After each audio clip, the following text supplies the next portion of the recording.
Everybody get your snacks, get your drinks, go to the bathroom. We got a long show tonight. That's why you shouldn't text and drive on the ice. Now, this is all just from the ice storm.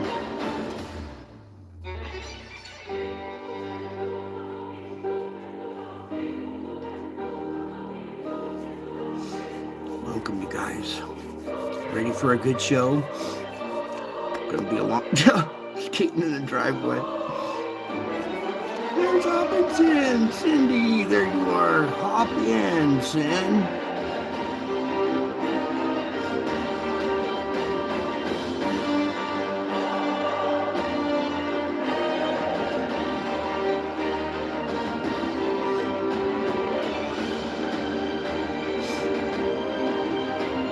Michelle, Leslie, ladies, welcome. Flowers for all you ladies.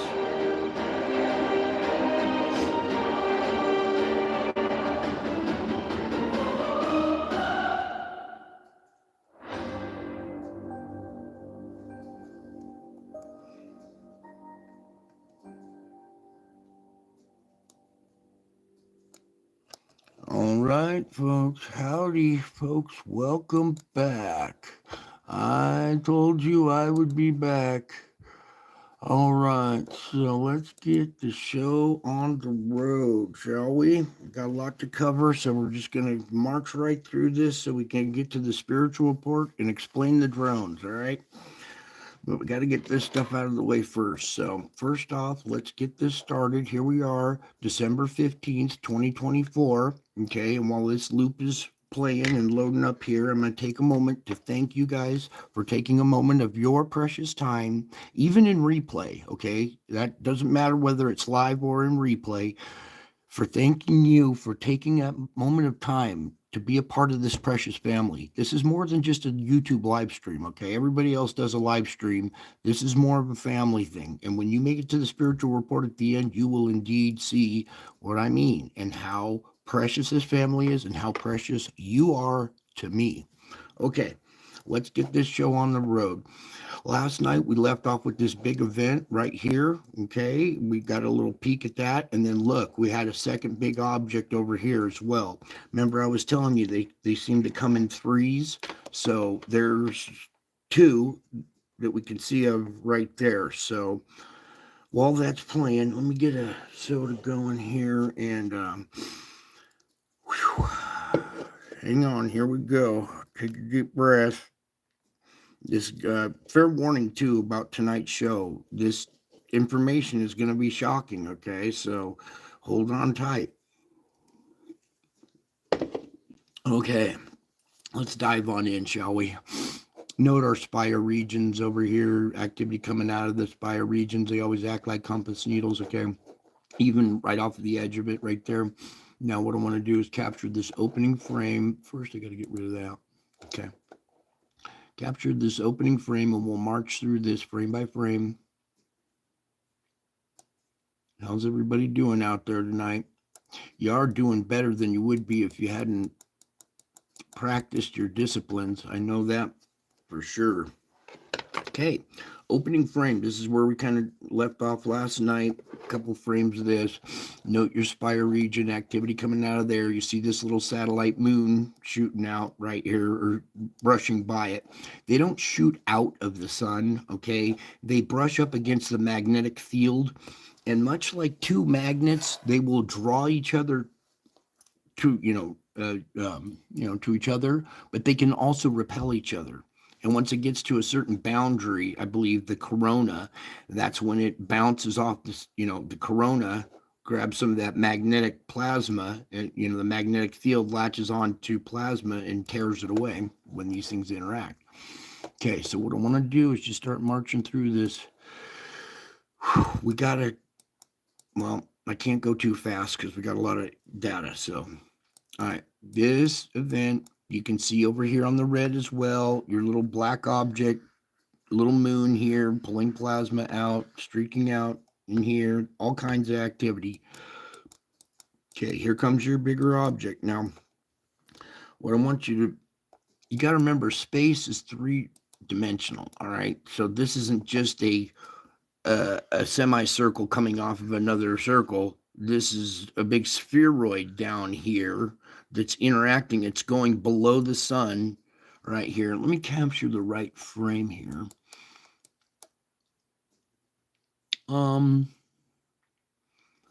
Right about there kind of does it justice a little bit. And what I'm going to try to do, well, let's see, we can go a little bit further here. Okay, that captures it pretty well. Here's your bigger object right back in here, okay? Boom. And you can see the way the plasma is spreading out around it. Little moon going along with it. Note this shape right here. We're going to be referring to this later on in our spiritual report, okay? Oh, boy. Okay, let's just keep going here. Our typical, there's Stephen and John. All right, the gentleman made it too. Good. Okay, you can see this activity leaving the screen. More. Note these dark little pockets over on this side. No, we can't. Maybe if we dim it just a little bit. There we go. And back up a couple frames. All right, so these two moons that are coming out right here, you can see them there. And you got to remember, these satellites are dark. They're black spheroids, okay? They don't reflect light. That's why you don't see them like a star or a planet. They absorb light. They're black. Okay, so there's that big object and its moons. Now here comes this next one. Look right here. You see this dark round circular object, and it's casting a shadow. Okay, this is light too. Then you can see the bulb effect going on back here in the flow. So as we continue going here,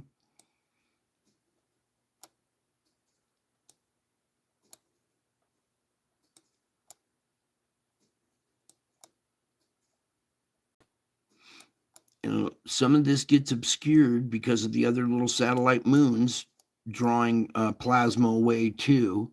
But I think it's, no, 1600. So back up.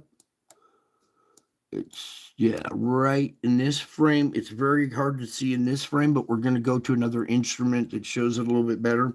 But our object is, our bigger one is right here, going off the screen right there. And you can tell by the way the plasma is flowing, and you can see it coming out, striking, and then ricocheting off. So when we get to a different image of this, it's much more noticeable. Okay, this one's hard to detect, but there's your second bigger object with its satellite moons.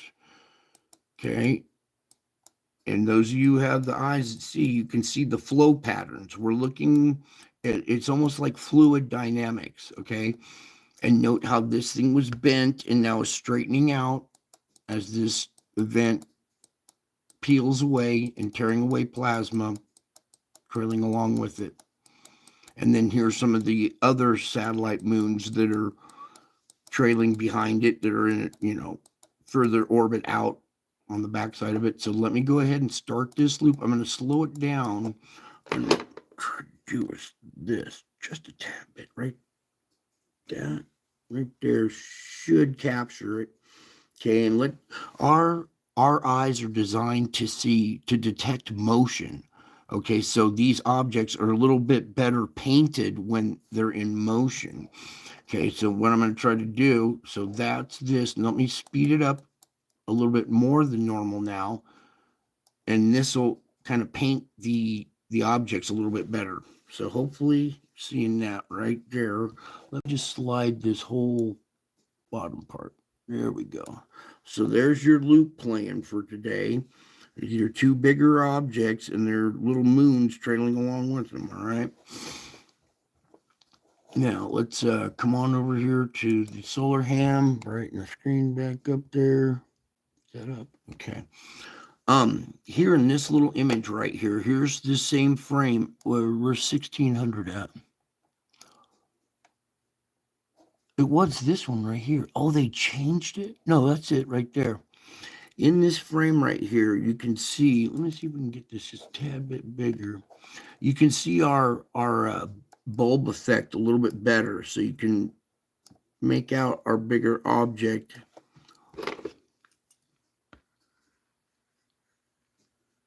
Right in there. Here's that plasma coming out, striking this bigger object. What can I do? Can I do this? Yeah, we can. All right, cool. Okay, here's plasma coming out, striking the object and ricocheting. This is light bending and changing direction because of our bigger object right there. Can you see it? And the flow patterns really give it away too. Okay, that's what helps, well, it silhouettes these objects. Okay, look at the beginning of the video on the left side of the sun. Something is moving towards the sun, not to the yeah, we have stuff moving towards the sun all the time, and it's usually these objects approaching from the back side. They're coming maybe at an angle, this way across, and they bounce off and ricochet off the sun, or the sun, kind of bounces between these bigger objects. But that's kind of to answer your thing. And then guess what? These other systems with their moons, these smaller other solar systems, not smaller, but have a bigger central object. Okay, but they could have life on their planets, right? If we have life on our planet and it's rotating around the sun, and these things are going around our sun and might have life on their planets, right? Okay, we got to start opening our minds to this possibility, because UFOs do exist. I've been plagued with it my whole life. That's what I was before I did this. I was a ufologist, okay? And we'll explain all that later in the spiritual report. But there's a good capture basically right there. And you can see this plasma coming out, striking it and bending. Okay, that's a clear indicator that it's hitting a magnetic field and striking it and changing directions. Okay, so there's our image. That's a better capture. That's the same frame, just from further back, and we get to see more of the frame. It's not cut off. Okay, so let me click back. So there's one of your big objects. I got to zoom back out. Oh, no, I don't. I can go up here. First off, while we're zoomed in, let's just do see how fluxed we are here. Goes X-ray flux for the moment. Oh, man, my voice. I was screaming and hollering today. I made my first landing in a flight school today. All right. Meanwhile, here's your bumpy ride for today. Bing, bing, bing, bing, bing. Now, used to be these huge objects would cause an X flare, okay, but our base level is almost at the sea floor right here. Our main solar flux indice is really low, so any kind of activity barely goes into M, above M territory. So then coming out of this whole event that we just looked at, there's activity, not much, very quiet going into tomorrow. But that's what we saw right here last night, and it surprised. So do you guys want to go take a little peek at what could possibly be right here? No? Well, tough. We're going to do it anyway. There it is, 12:16. We'll refresh. Even though you guys don't want to take a peek, we're going to do it anyway.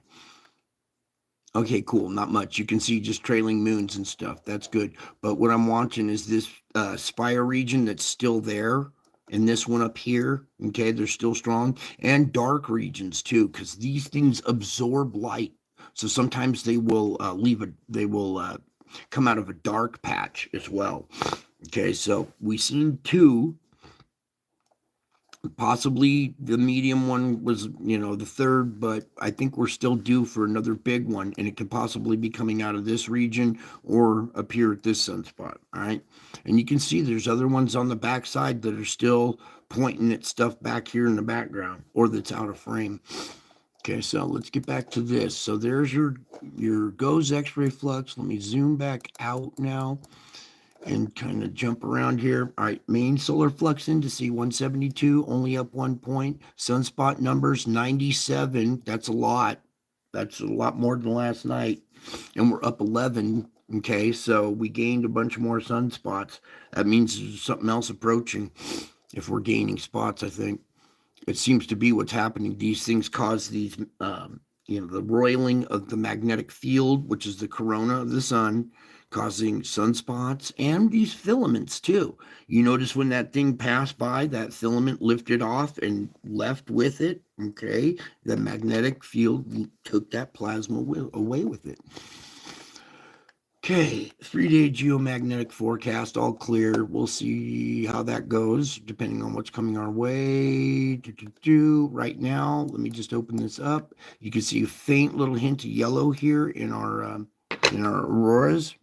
Yeah. All right, it's not much.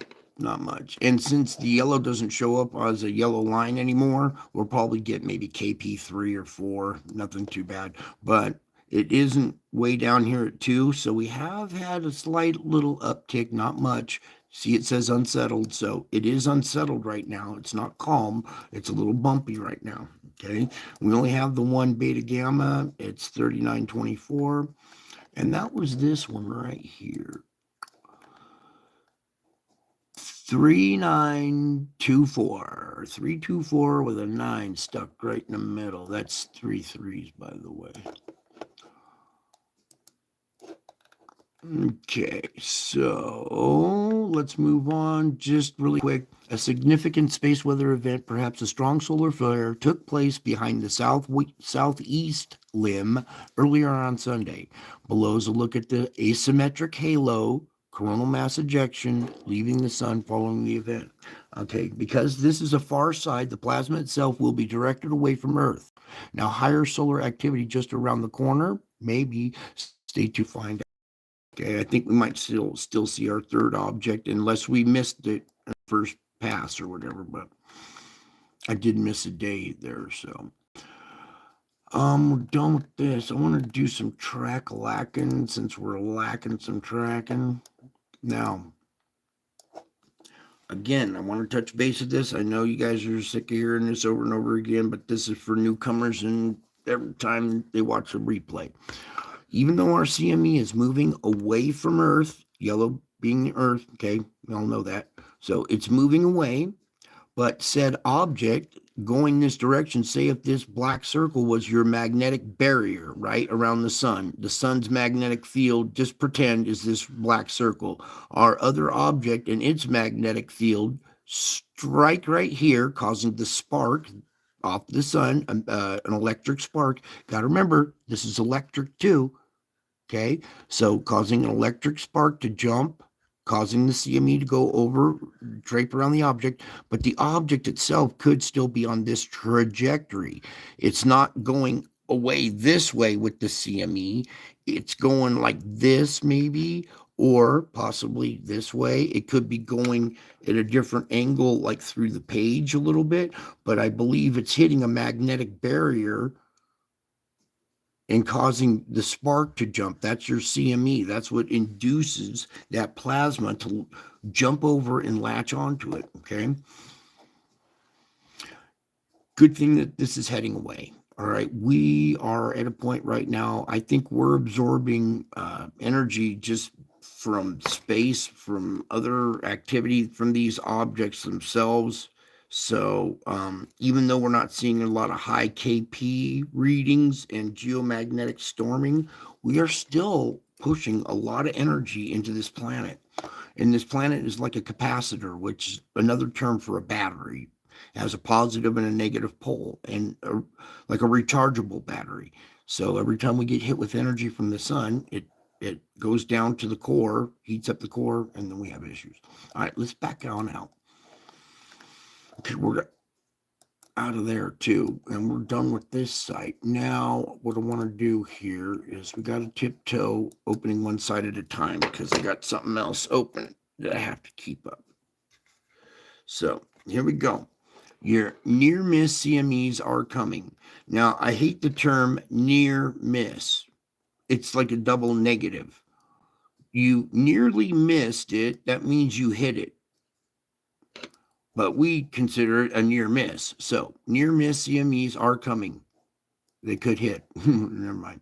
Geomagnetic unrest is possible on December 17th when one or more CMEs or more pass close to Earth. Now, the near misses will probably fall short of sparking full-fledged geomagnetic storm. Nevertheless, auroras could fill the Arctic sky. Now, here's where I want to kind of adjust for our show. Okay, I love Dr. Tony Phillips. These guys are doing a great job. I'm not dogging them or nothing like that.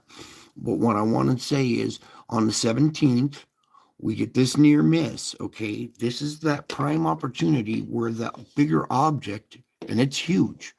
Okay, it's bigger than the sun. It retains a lot of that radiation, a lot of that geomagnetic radiation, and the object itself causes a geomagnetic storm, unexpected geomagnetic storm. So, this near miss, even though the CME might not do anything, we could still see a geomagnetic storm, an unpredicted one, and sometimes we predict them. They predict them at 1, and they come in at 3. So this is one of those opportunities here, especially with these big objects. Okay, this is why I'm not kidding around with this stuff. All right, this is no joke anymore. All right, especially with these big objects and the direction they're going. This one's out in front and down below, right? It kind of, say we're facing the sun, we go this way around the sun. So this one would be out in front of us and a little farther south. So that would affect our southern hemisphere. This one would be right behind us, affecting the southern hemisphere. So we're going to get like a 1-2 punch. Looks like kind of coming at our direction.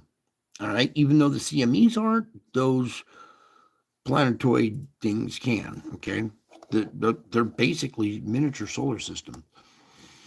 Now, so I think on the 17th, we could possibly see the near miss or a possible, unexpected storm.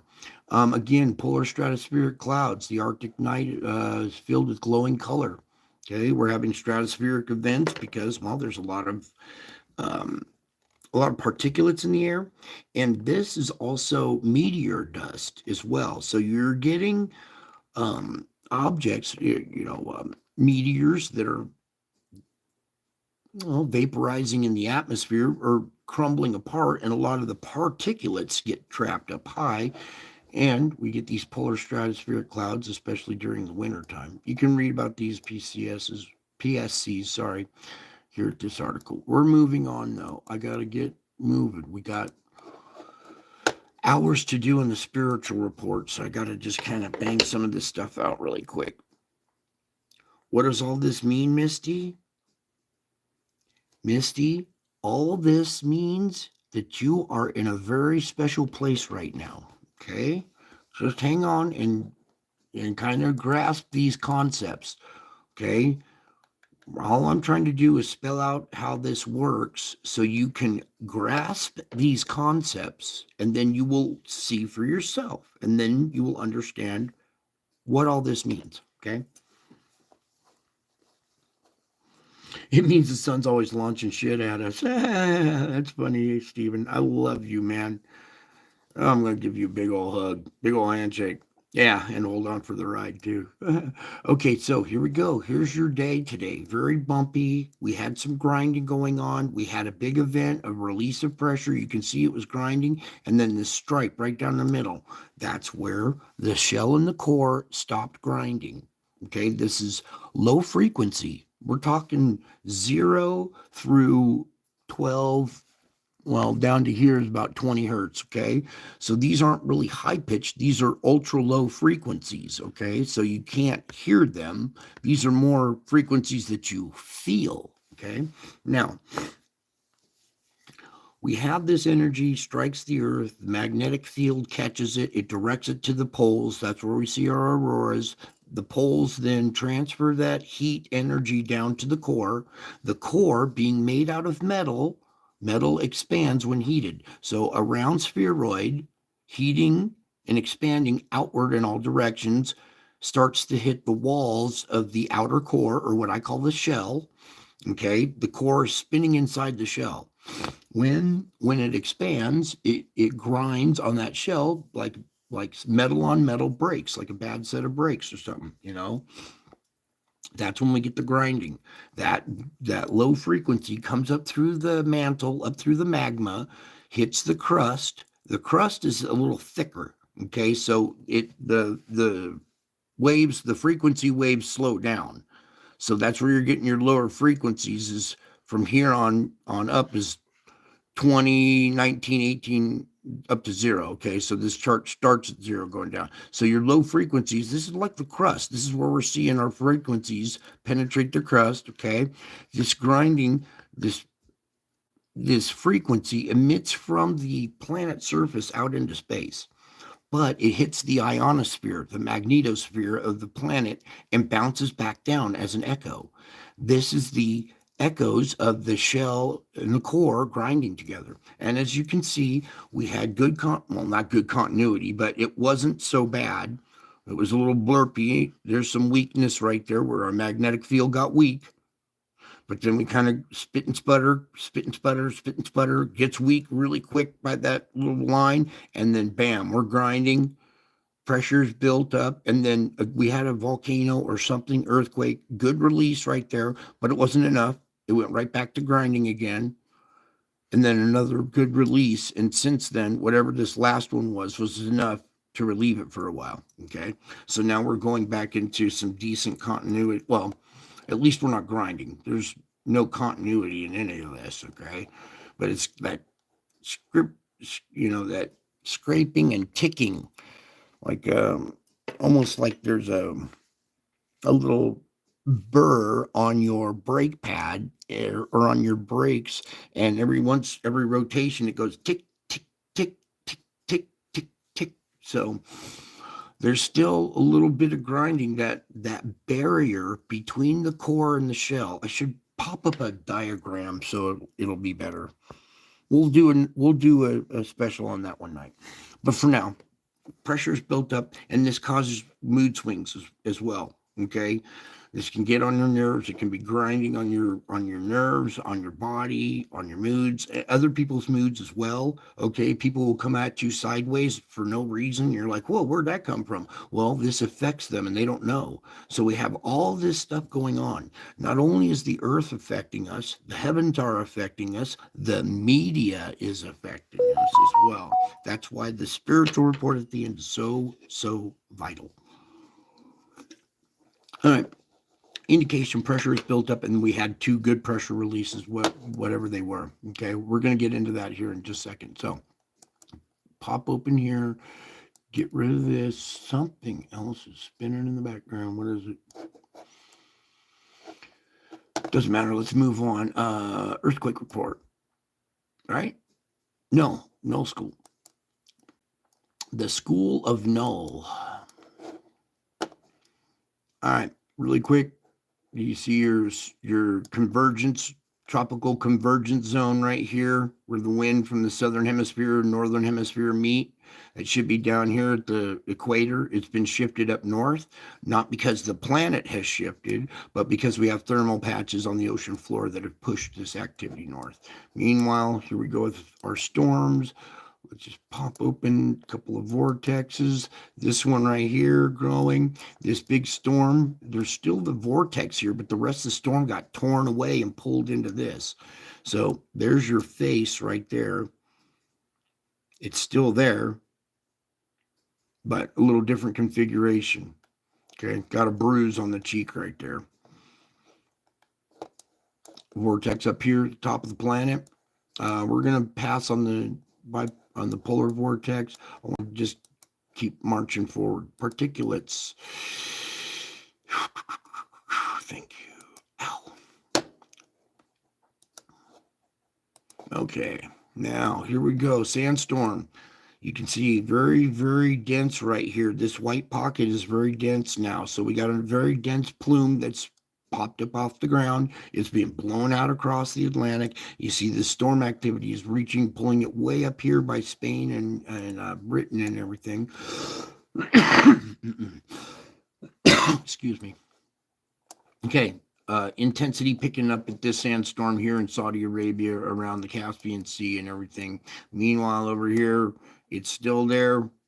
It's got a different kind of look to it, but it's still there if you know what to look for. I'm not really going to point it out tonight. But that region is in deep doo-doo. Now, we have sandstorms that were up in the northern part of Siberia, okay, up in northern part of Russia, Siberia up there. Now, it's gone past Siberia.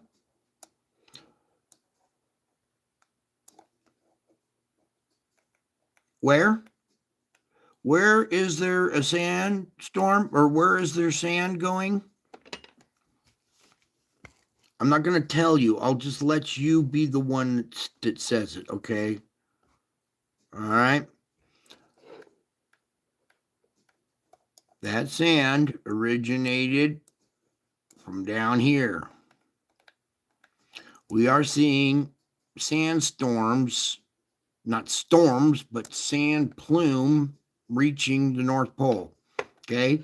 So I could be a big headline guy and be like, oh, sandstorms at the North Pole. And it would be kind of true, but it's not a big storm. It's not a dense plume, but you are seeing particulates. This is sand. This is dust and sand and dirt. It's been blown all the way up here. North Pole. Okay? Ask your friends. Tell your friends, hey, did you know there's a sandstorm at the North Pole? No, there isn't. You'll go, yeah, I didn't believe it either until I saw it. All right. This is more of a sandstorm. Okay, where it's white and dense, the whiteness, density. All right. So, but that's still not too shabby. It did reach the North Pole. Okay. And this is their data. I just report on the scientific data that comes in. Why is there sand at the North Pole? Santa is going to be flying in sand instead of snow? Aha. Now, a lot of this stuff, silica, sand, is a lot of it's silica, which is an element, all right? And it holds an electric charge. That's why they use silica in processing chips, because it can hold an electric charge. Well, when we have this geomagnetic electricity coming out of the ground and from space, it charges this sand. It puts an electric charge on it, almost like a static charge, makes it not lighter than air, but much lighter than it usually is, okay? Which it kicks up a lot easier. So the sand particulates are statically charged, so they're lighter than air and a little bit heavier than air, okay? They're lighter than normal. Now we have all this intense weather, and wind speeds around the world have kicked up too. Wind and lighter particulate matter, here we go. It's on, baby. It's on. It's all over the place. Okay, now we got to keep marching forward here. Chemicals, hopefully that kind of helped describe some of it. Okay, does this nation look divided or what? Right there. Right side, porous crust, left side, volcanic, nation divided. Hopefully we get this president in office, and, well, we need more than that. We need world leaders to pull their craniums out of their rectums. Okay, I'm going to put some fire just in case there's any activity. I don't see any. All right, good. We're going to take them off really quick. Now, SO2 is basically vaporized magma. It's the gas that surrounds the magma down below. All that pressure, all that grinding and the heat transfers into the magma. What is magma? Magma is molten rock, molten mineral metal, okay? It expands when heated as well. So you got magma down below that's expanding outward in all directions, pushing the underside of the crust. There's so much pressure that it wants to come squirting out any kind of perforation it can find. But all the things are plugged up. So you're getting the SO2, which is gas, coming out in the little tiny perforations. Okay. These are all little perforations in the crust, just small enough for gas to escape. And your volcanoes, they're spewing SO2 as well, okay? Cuba, Jamaica, these islands out here are all volcanic islands. Let me see them? Okay, each one of them, even this one out here, all spewing SO2 because there's so much pressure down below. It's coming out of every little spot that it can find. All right, we come out down South America, down the coast of South America.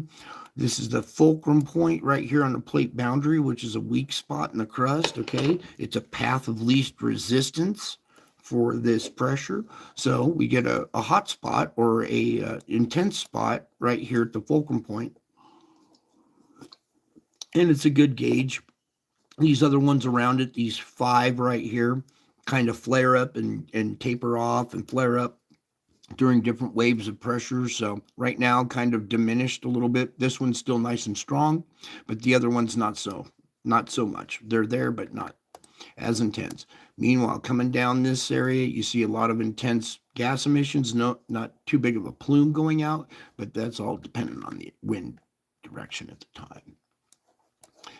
Also, look at all this SO2 pushed out into the ocean here from Mexico. See this huge plume up here?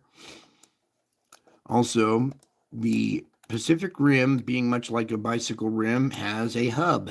And the hub of the Pacific Rim would be Hawaii. And this is where pressure comes out in the middle. And thankfully, just SO2 coming out of Oahu. Meanwhile, volcano possibilities out of Hawaii. Coming over to this side of the earth, let me go ahead and back up for their time zones here. Okay, there we go. The bruise on the face of the planet.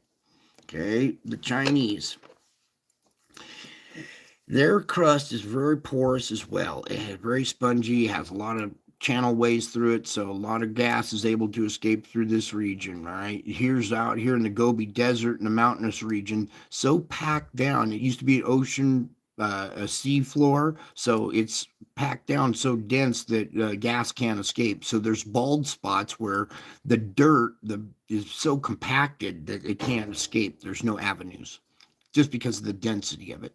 Okay, meanwhile, here in India, they're following suit of China here. Okay, they're darkening up and they're getting their patches. A lot of this blows up against the Himalayas, but this gas is heavier. It won't hang over, it won't blow over the Himalayas, so it gets trapped in this area and starts to concentrate.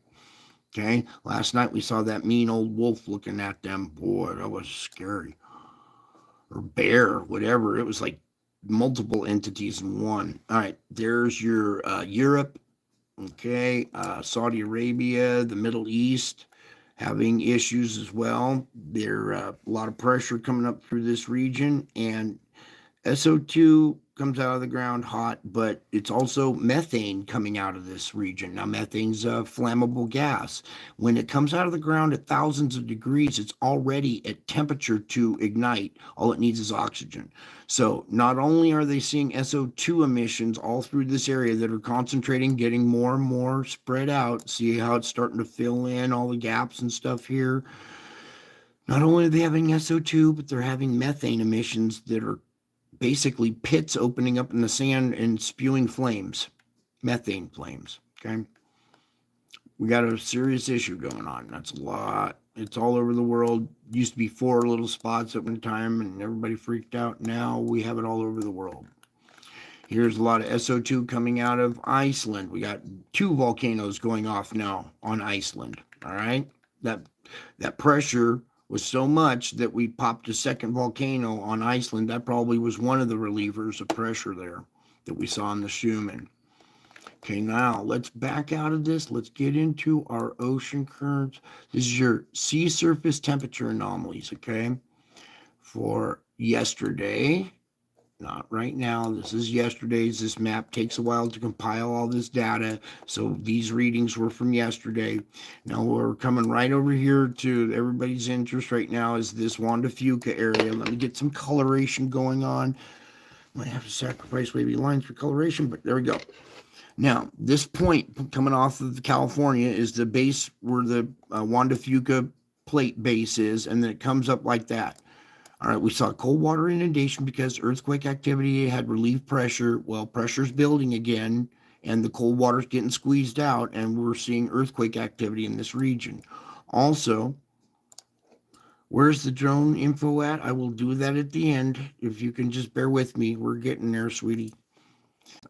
Anyways, really quick, there's this plume right here off the Northern California coast that's still causing activity here at the southern part of the Wanda Fuca. All right, this whole plume is kind of receded and activity in Southern California is diminished. There's your heat plumes. This is all volcanic little vents on the ocean floor, venting whatever, hot water, steam, SO2, magma.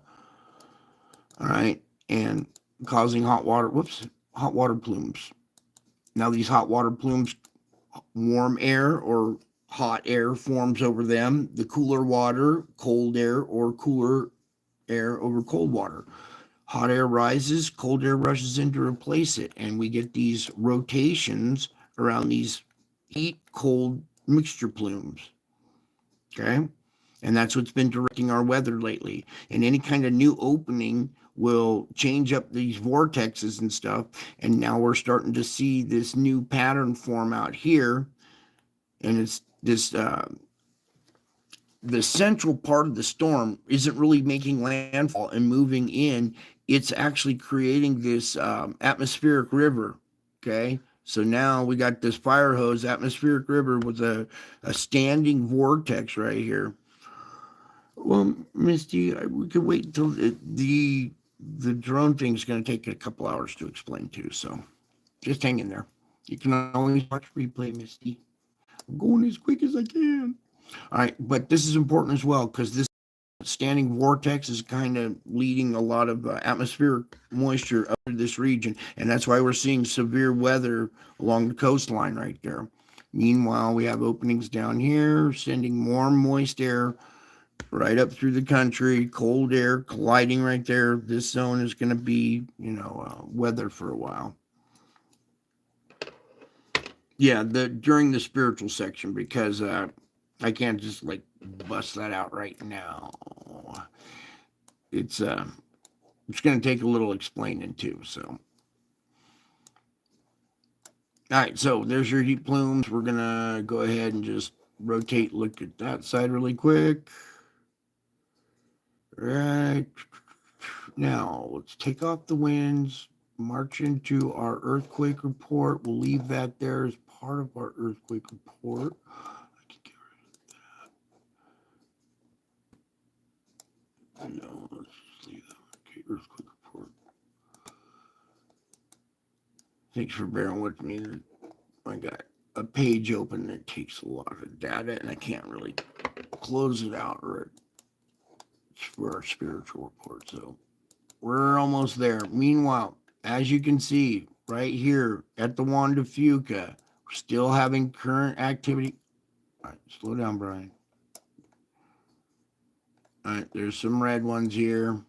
Okay, so the current one that we just had, 3.1 magnitude, the bigger one of the day, 3.7, 3.1, another 3.1. You see these ones are on this plate that's south of the fracture zone. So that's where we saw our heat, temperature, pressure. That's why we're still continuing to have earthquake activity in that zone right there.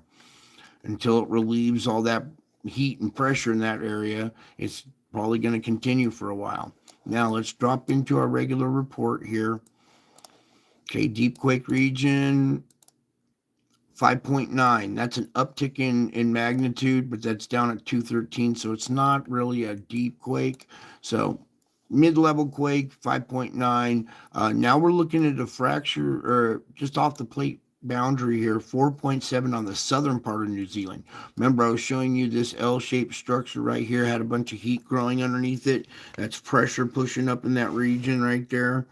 So they're having 4.7s on the south end now as well. Here, let me just show you the pressure right there in New Zealand really quick.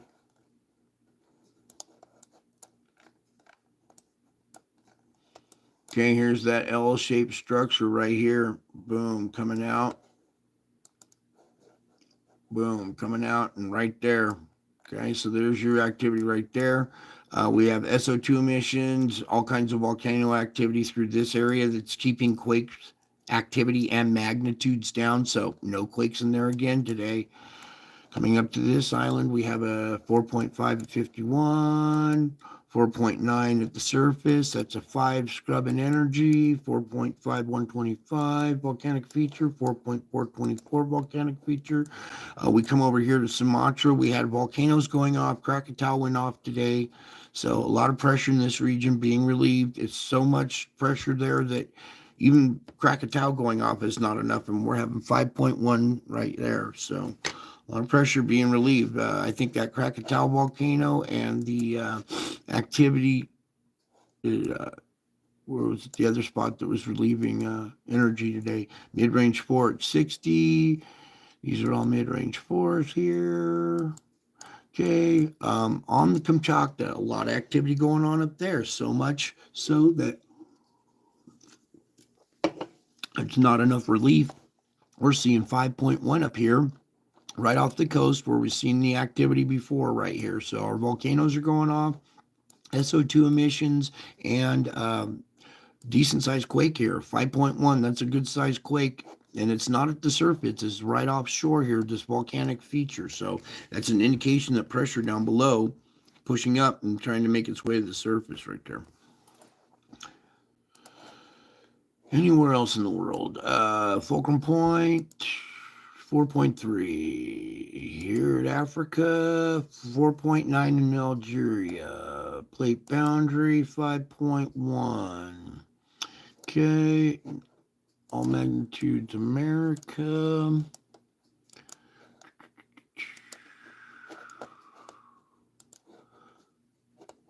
Okay, not too much up through there. A little current activity. See the red dots? So there's pressure being relieved around this region right now because we're currently having a little bit of activity here at our Juan de Fuca.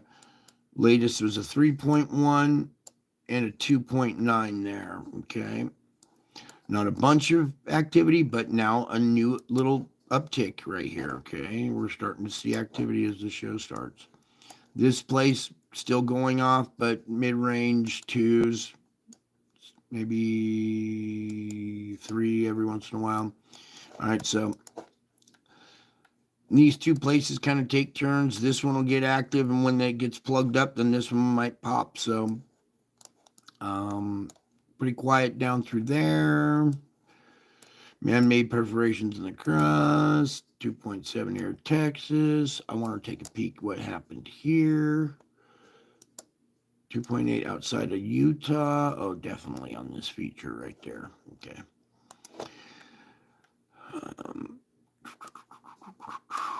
No New Madrid, no Craton. 4.0, little uptick in magnitude in that region. So indication of pressure's kind of been up and down a little bit. Okay.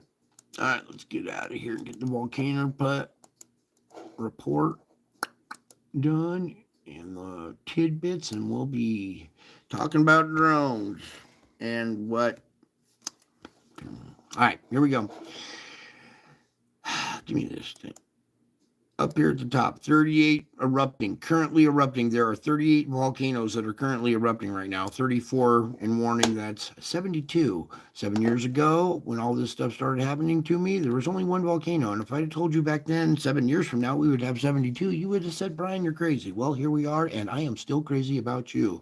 Reventador, 15,000. Ooh, they don't have much on this today. Okay, good. Now let's get into today, which is now yesterday, because time flies at this channel. all your activity there, all your activity here, keeping quakes down in this region. So much going on up here that all 5 of these volcanoes going on, 1, 2, 3, 4, 5, 6. 6 currently active volcanoes right there is still not enough, and we're seeing earthquake activity there. Meanwhile, Sparensky and another little spot has opened up there now. It'll be on there soon. Don't forget, currently active volcano in Antarctica, Rayung. Let's get into this. Here we go. Suwanosejima, 5,000. Rayung, 13,000. Ibu, 6,000. I be with you at 6,000. Okay, Luatobi, Semaru, 15. So Semaru's still pushing 15. That's an indication that maximum pressure still may be at its maximum there. So Popocatépetl, 19,000 feet. Santa Guido, 14. Fuego, 16. Nevada del Ruiz, Reventador, 15. Okay.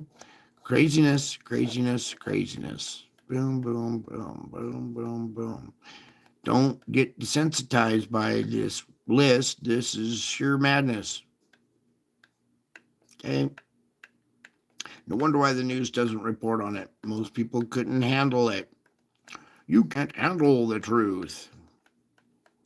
Okay, moving on. Sorry, I'm marching through this, but we're marching. Tidbits. Everybody ready for a tidbit? Open wide. Get your tidbits. Some of us want to see some models. All right, no, forecast models I'm talking about. Guys, you know how we are. Okay. Current conditions. We're going to just basically watch this region and go, okay, and watch everything come together. So, current conditions, morning of the 16th, noon, convection, nighttime, morning of the 17th, noon, convection, nighttime, severe weather up there, tornadoes and stuff. Don't forget, tornadoes, possible large hail, heavy snow. Very serious event. Icing, remember we saw the car sliding. Morning of the 18th, noon, QLCS, noon time of 18. Watch out for that.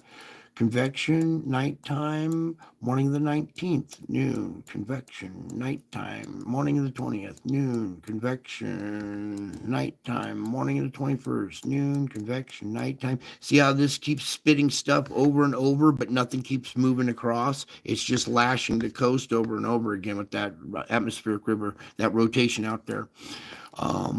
Morning of the 22nd, noon, convection, nighttime. Morning of the 23rd, noon, convection, nighttime. Morning of the 24th, noon, convection, nighttime.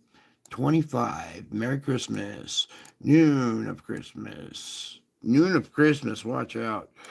Convection of Christmas, the afternoon. Oh, everybody in Seattle is going to have a nasty Christmas. Nighttime. Wow, that's going to be a hellacious event. Morning of the 26th, still going. Noon the 26th, convection, nighttime. Morning of the 27th, noon, convection, nighttime. 28, noon, convection, nighttime. 29, noon, convection. Look at that thing. Watch out for configurations like that. Convection right there with two quasi-linear fronts. Look at that big, huge knot right there. Nighttime of the 29th, going into the morning of the 30th. Oh, let's pray that that doesn't happen. Hopefully we have a new opening on the ocean floor that changes configurations. Noontime the 30th, afternoon, nighttime, morning of the 31st. There's New Year's Eve with a huge ice storm up there. That would not be good. Noon, convection, nighttime. All right. Where's all the radiation coming from? Well, we got radiation that comes from down below the crust. We got radiation that comes from space. And then we got good old man who just kind of makes his own kind of radiation. All kinds of wonderful stuff. Now, we're going to get into our spiritual report and let's get into it, shall we? What I'm going to do right now is we're going to take a nice little tour here. Okay. Sorry, kind of spoiled it with all those moving through them. Now, what I'm going to talk about here is our drone activity and the divine realm, all right? Some of this activity is man-made drones. I've seen plenty of this footage. A lot of people apparently have never seen an airplane before because they're putting up basic airplane video, blinking, the strobe lights, the landing gear, everything, and claiming it's a drone, right? But our regular drone activity, this is abnormal. These aren't blinking. They fly differently. They disappear. They know when you're looking at them and they blink out, so they're aware that you're watching them. So some of these drones, the ones that aren't man-made and the ones that aren't military, are from the divine realm. Okay, and that's why there's nothing they can do about it. Okay, it's there's nothing they can do about it. All right, now what we're going to do is take a little tour through history here. Okay, these are all paintings, all right, from history, all right. So this is the baptism of John, with John baptizing Jesus, okay. Now, this was painted in 1710, before Roswell, okay. Somebody painted this. A disc-shaped object is shining beams of light down on John the Baptist and Jesus, okay, during the baptism. Painted in 1710 by Erard de Gelder, all right? He's the artist of Gelding, all right? It depicts a classic hovering silver saucer-shaped UFO shining beams of light down on John the Baptist and Jesus. This was during that moment, all right? Okay. Now, there's a lot more, so just hang on there. All right. Now, in this painting here, you can see here's Jesus, and then you can see this glowing red sphere up here. You see the face in the sphere, God, right up here, and then these cylinder type objects that are coming down. So, what I'm trying to show you here, well, let's do this one again here. Again, here's God up above in the other realm. Here's the baptism of Jesus. Here's John the Baptist. So again, another rendition of this is showing a dove, but the dove of peace is also symbolizing that ship. That dove of peace is also symbolizing, because this was there at the baptism. So this is the baptism moment. So this event happened. So it was depicted this way. This is a different depiction of cylinder type objects. Okay. Here, the baptism again. There's the disc, shining rays down on the baptism. Okay. So what I'm trying to say is UFO activity follows Jesus. It sounds strange, but I have been a ufologist for a long time. And this whole time, it's been this battle of, it's either UFOs or it's Jesus. It's one or the other. Well, it's possible for both to exist. Okay. Again, the baptism, the river, John the Baptist. You see, again, the portal opening and the dove, which is the shape of a UFO kind of, all right? Okay, here we are at this old painting. I'll read these titles. This is the baptism of Christ. Oh, no, okay, there was no one on that one. Okay, crucifixion paintings now, all right? Now, a bunch of you have seen these old paintings with UFOs in the background during the crucifixion. Okay, and this isn't the only one. Okay. Now, this is an obscure one. Not a lot of people have seen this one. Okay. You can tell what's going on right here, all right? There's a UFO right here, and another little one down here. This square is this little scene in this painting right here. I know what I can do now. We can zoom in a little bit better. Okay, so you can see it's this little scene right here, blown up. What's in the rest of this painting? These are trees down here. These aren't trees. This is a parade of UFOs. These are UFOs parading on this white wave of light coming in. All right, so another 2 and 1 depicting UFOs with Jesus. all right, at the time of the crucifixion. Okay, here's another famous painting depicting UFOs again.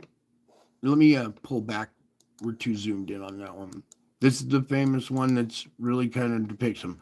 All right, this little craft, I think we just saw in our solar thing. All right, I've captured it before. I have to go look in my archives to find where it is. But this actual ship was captured, and you could see the pilot. Okay, over here, there's another one with a pilot in it. Let's come down to these pilots. All right, I want you to read really quick with me here. All right, these frescoes throughout Europe reveal the appearance of spaceships. This 1350, okay, this was painted in 1350.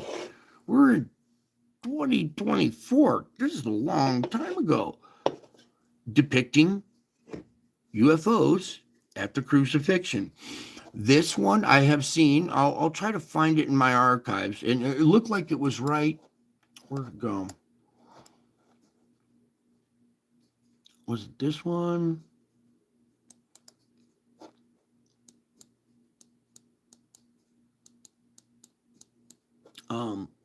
Coming up here.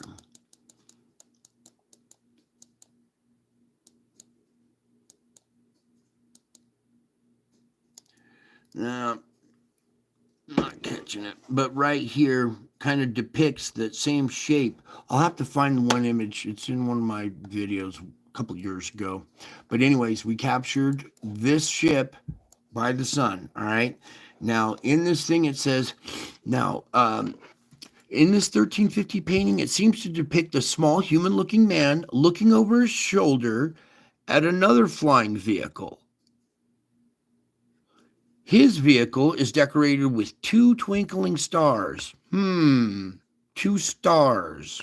One is reminiscent of a national insignia of modern aircraft, blah, blah, blah. This painting hangs above the altar of Viscoid Money, whatever, in Yugoslavia, all right? So this is an old painting denoting UFO activity around Christ, okay? This is before anybody ever talked about UFOs, on TV, all right? Way back before Roswell. And it talks about, in the Bible, the watchers watching from above.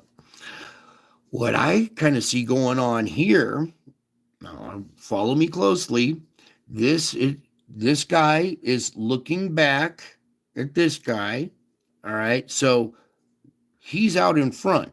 We back up to this painting.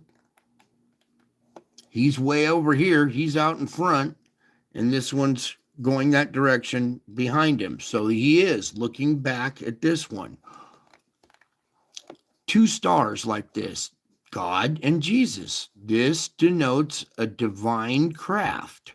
It's faster. That's why the pilot's looking back. He's looking back at this guy who's piloting a craft that's more driven by fire than divine. You see this? This is a piloted craft. He's looking forward, right? He's piloting looking forward. All right? What I'm going to show you is going to blow your mind down. Okay. I've talked to you about the 3D realm and the divine realm and stuff being captured here. We'll have to come back to this in a little bit. All right, so right here, this is divine craft going faster, and here's a man-made craft, our technology trying to catch up, I believe. It sure looks like it to me. And let's see if we can capture this correctly. All right. When you look at this guy, he's sitting on a triangle type craft. Do you see the triangle back here? Almost like a TR-3B type triangle type craft right there that he's sitting on. Piloting, he's got little buttons in front of him. See the buttons in front of him? So he's piloting what looks to be a triangular shaped craft. Where this guy over here He's not piloting nothing. He's looking backwards. Well, you can see his hand reaching down to like some kind of control panel, it looks like. All right, but this would be a divine craft. And here we see this arc like this with plasma on the back side and these V-shaped bow shocks that we see and the trailing plasma arms that we see coming off the sun. Little did you know, we've been looking at this shape in our objects coming off the sun the whole time. Pull back just a tad bit, okay? So what I'm trying to show you here is UFO activity follows Jesus or is a sign of his presence. Now, let's get to this. This picture just speaks volumes right there, okay? A lot of you have been paying attention to the UFO activity over at third phase of moon. Did anybody see the blue spheroid that landed at Manchester Airport? I brought it up in the spiritual report about a week ago. All right. And that blue spheroid seemed to have a face on it, right? Okay. Well, wait until you see this. Okay, so here's the entire painting. A lot of people thought that this is Jesus and God building the earth, but it's not. These are antennas type things. We'll come down to the article really quick. It says, where did the article go with this one? Oh, maybe it's, yeah, I guess it's down below. All right, really quick right here. Can we start with this one, I guess? Okay, yeah, we'll start with this one. Let me pull this down just right. So, you know, the etherical realm I've been telling you about, you know, how we're seeing faces in the blotches, right, of the video, some of my videos where you see angels. All right, that spiritual realm, these painters are doing the same thing in their paintings.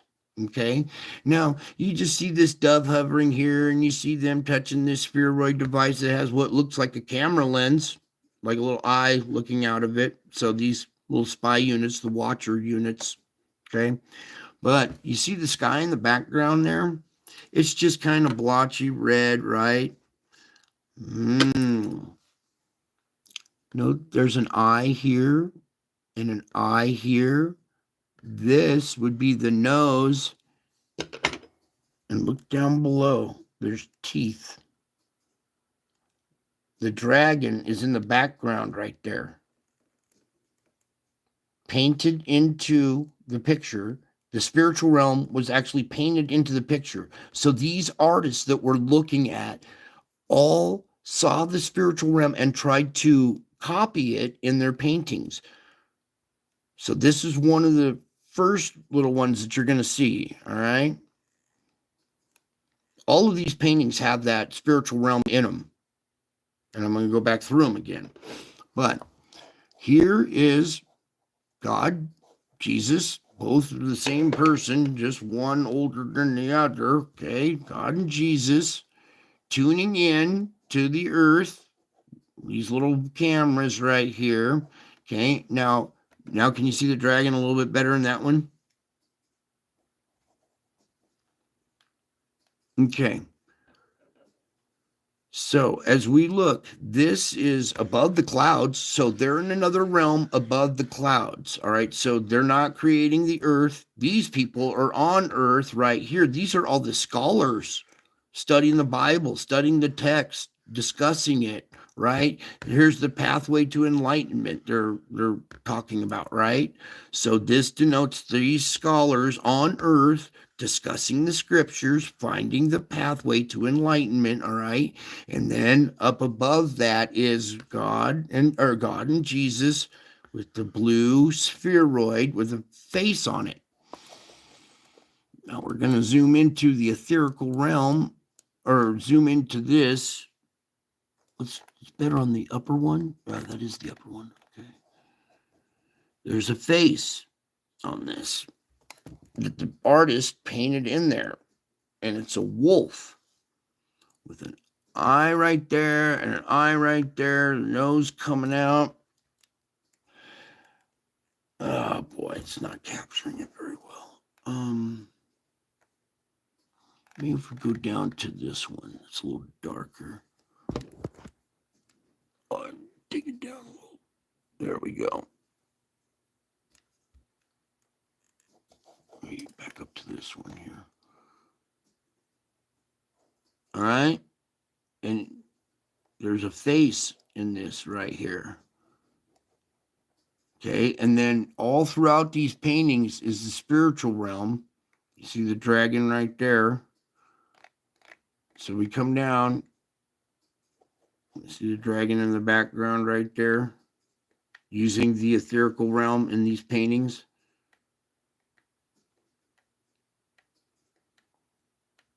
Now, you know, this guy's reading the scriptures and he's got a lion at his feet.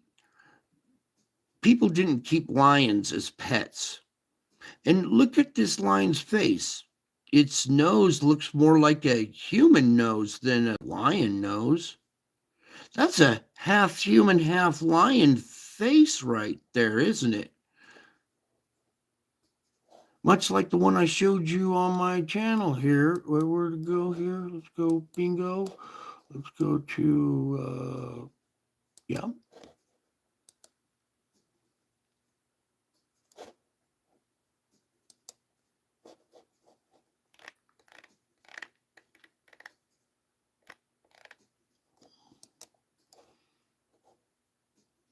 Please, Lord, can we have that one?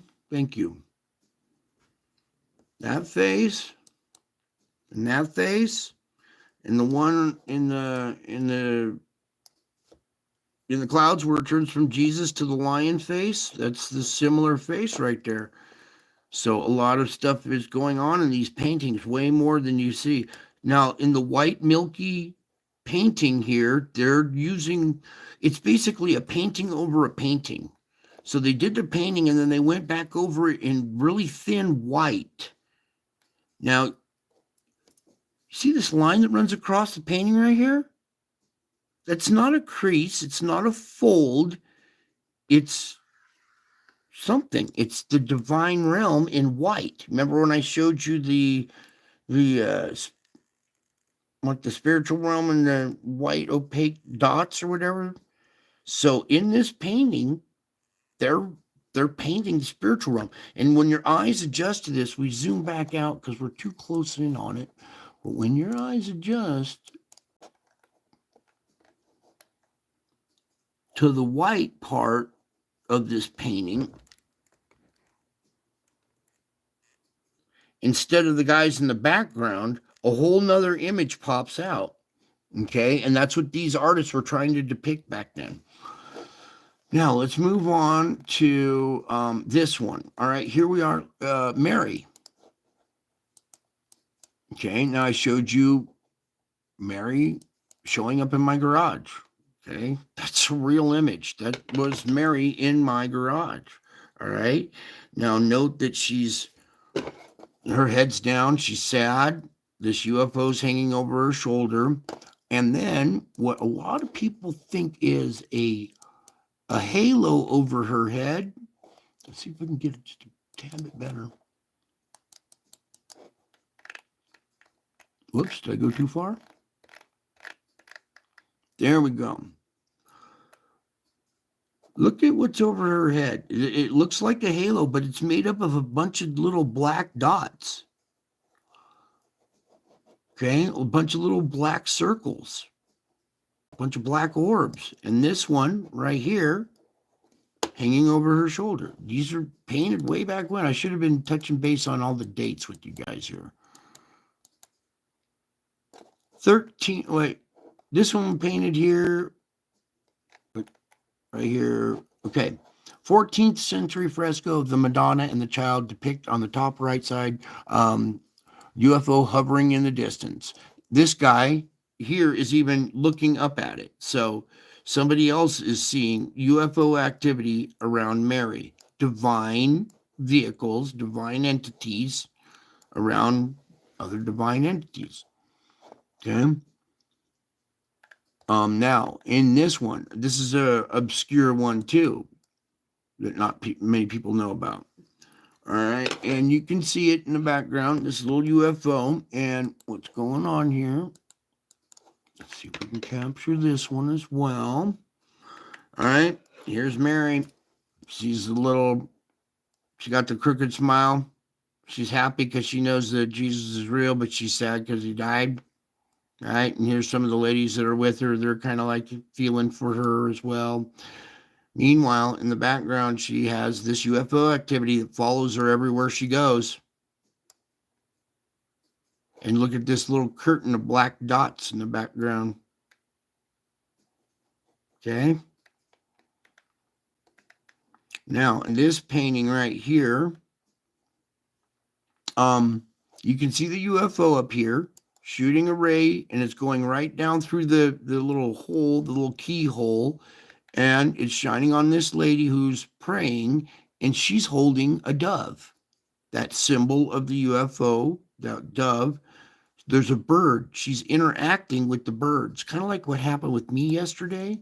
She has this connection with birds. She has communication or something with the bird right there.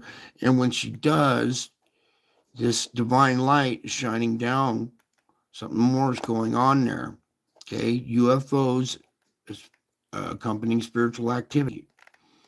Now, this image right here, this one's going to spell it all. Well, not spell it all, but another obscure image. Jesus, Mary, they're above the clouds, but look what's down below them. Now, this article, where is it? Oh, it's down below. Okay, it says this picture depicts Jesus and Mary and either UFOs or lenticular clouds. Okay, so what have we been seeing lately that look like UFOs? We've been seeing a lot of lenticular clouds that, boy, they sure look like a UFO, don't they? So this picture from, when was it? Where's the date? 1383 to 1400. Okay, so very old, depicts UFOs, not lenticular clouds. All right, I'm going to take you over to my channel really quick.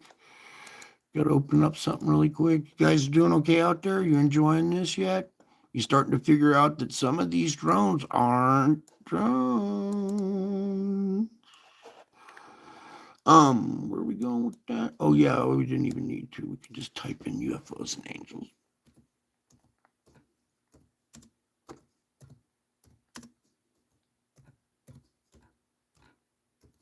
Well, I got lucky. Yep, I hit every button. All right, really quick with this one. All right, so I take a lot of pictures of the clouds. Spiritual events happening everywhere I go. This eye's forming in the clouds. I start taking pictures of this cloud. Let me just run this video really quick for you. Pull over to this little object that's hovering over the mountain here. I told you UFO follows me everywhere I go.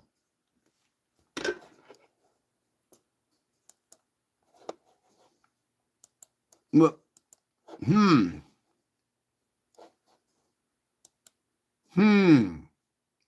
I can tell you that these paintings are real. Okay, I've been plagued with this activity since I was a young child. Okay, nobody believed me, and what was interesting the whole time is I could see them, and other people couldn't. And it would be weird because they would bring up the subject. Wouldn't that be weird if there was a UFO floating right there? Like, oh, you see it? And they're like, no, there's nothing there, but there is, and now they're starting to reveal themselves to people. That's why a lot of these objects, when you look at them, they know you're looking at them and they blink out. How do they know you're looking at them? Well, they're divine. And we got what? The Pope here trying to play golf, but he doesn't know how to hold the club, I guess. But here we are, UFOs accompanying Jesus and Mary, okay? Especially, they're together. Now, this painting, oh my God, is this the one? Yeah, this is the one. All right. How do I do this, Lord? Very carefully. Let me brighten this back up. Okay, now we're still in that lenticular clouds or UFOs.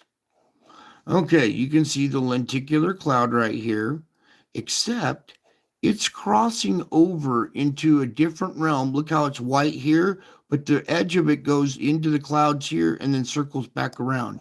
And when we go in close on that other realm that's in that, you see there's a window on the ship and there are little heads in the window. There's a ship right there crossing over into a different realm right here. And I'll explain this different realm in a second. But there's a particular cloud. It's a UFO. Another one back here. Okay. Now, this was painted in 1412. And this painting will knock your socks off. Now, I'm going to try to do this, Lord. I'm going to try to do this best I can. Okay, so the multiple dimensions in this painting, all right, what's going on here? This artist was a genius. Okay, so this gentleman right here has three faces. At first, it's the profile of a man with a beard, right? Let me just kind of zoom in really quick. But this isn't any man.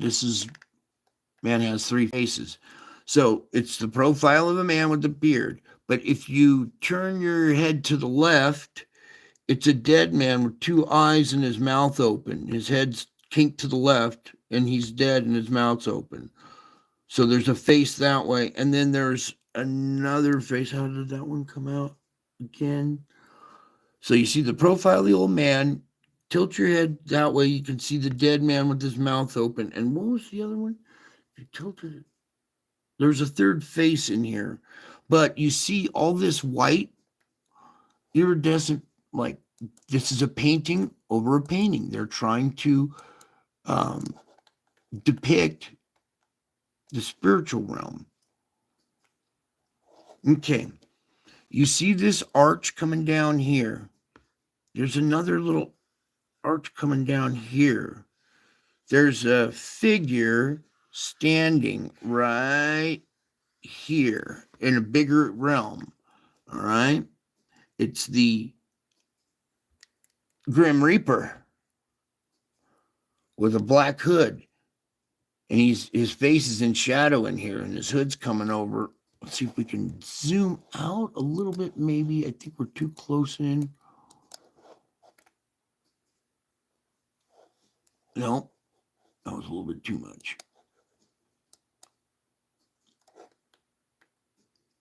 Right about there, maybe captures, death, the Grim Reaper or whatever. So this man has three faces, the face of death, a different face, and then the old man face. So this is, this is Jesus. All right, and there's death over it right there going around. And when this UFO crosses into that shadow inside the cloak, see how it turns from white into black and it finishes off? This was all in white, and then there's a black line in the clouds that finishes it off. So you see it crossing into the other realm where this shadow figure is. Now, there is so much going on in this painting. You could get lost in it for a long time. But this artist did all this work, this spiritual realm work, in white over the regular painting in the background. There are white wings coming off the back of this guy, so he's an angel. Look, there's an angel back here. All kinds of stuff going on in this painting, and multiple UFOs in the sky. This one crossing into the other realm. It has the ability to be in the physical realm, laced in the clouds, using clouds as its cover, and then into the other realm. And that was painted in 1420. Not computer generated, not AI. An artist painted this He knew about the spiritual realm. Another one depicting clouds, but are they clouds? Oh, no, no, no. These are UFOs. This is an armada of UFOs that showed up at this battle.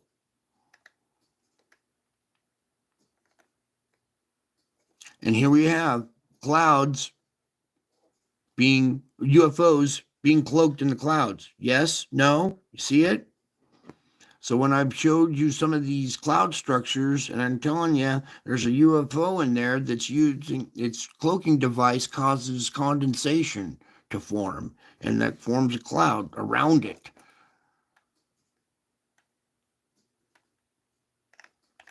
And I think that was it. So in this one, it has a milky white over it as well, spiritual realm painted over it as well. Let's go back. So you see the milky whiteness kind of on this one that I was talking about with the Grim Reaper in the background. You can see his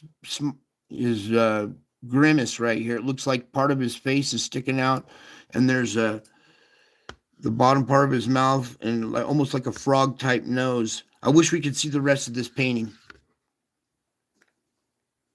I'll try to find it somewhere, but what I'm trying to tell you is UFO activity follows Jesus and Mary. Okay, what you're seeing is we got man-made activity, we got man-made drones, and we got a bunch of idiots that have never seen an airplane fly overhead because they're like, oh, I've never seen anything like this in my life. And I'm like, dude, that's an airliner. You can see the wings, you can see the your strobing lights on the left and right, which denote port and starboard.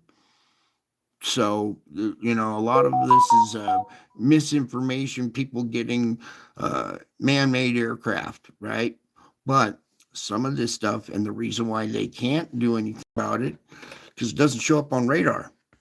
It's divine. It comes out of the ocean, comes out of nowhere into existence, hangs out, and then blinks out. All right. You can't, if it doesn't show up on radar, you can't lock onto it with a missile. It doesn't, you have to have some kind of radar lock on. And if you can't lock on to something, well, you can't shoot it down now, can you? So we do have this mystery solved, but there are three different answers. You have man-made drones, you have military doing their stuff as well. But what they're all really squirming about is the one issue that they can't, that they're answering your questions. They're telling you, yes, this is something, and we don't know, we can't do anything about it. Well, you can't fire at them because you can't lock onto them. They're divine in the first place, so even if you did blow one up, it would probably just disappear before the missile hit it. Now, we got that image. See, I've been plagued with this my whole life. I knew UFOs were real my whole life, and that's why I was able to find out the divine realm. Because if this exists, wait a second, it's not either this or that. These are the watchers that were promised in the Bible, okay? And they watch, follow, and study this man's activity, don't they? Much like I have UFOs that watch, follow, and study me everywhere I go. And now they're watching, following, and studying you guys. Okay? The divine realm includes UFOs. Okay? Some information that kind of hidden, taken out of your Bibles, but people all saw something similar, especially with the baptism here. Here's something round, circular, also disc-shaped. It's the dove of peace, okay? Shining light down, divine light on him, recognizing him, okay? And also indicating to others who he is.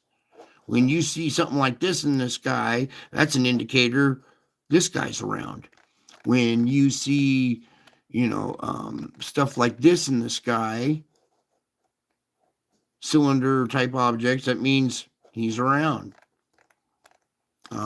Here you go. Discs in the sky with beams coming out of it. Lately, there's been discs that have shown beams coming out of them.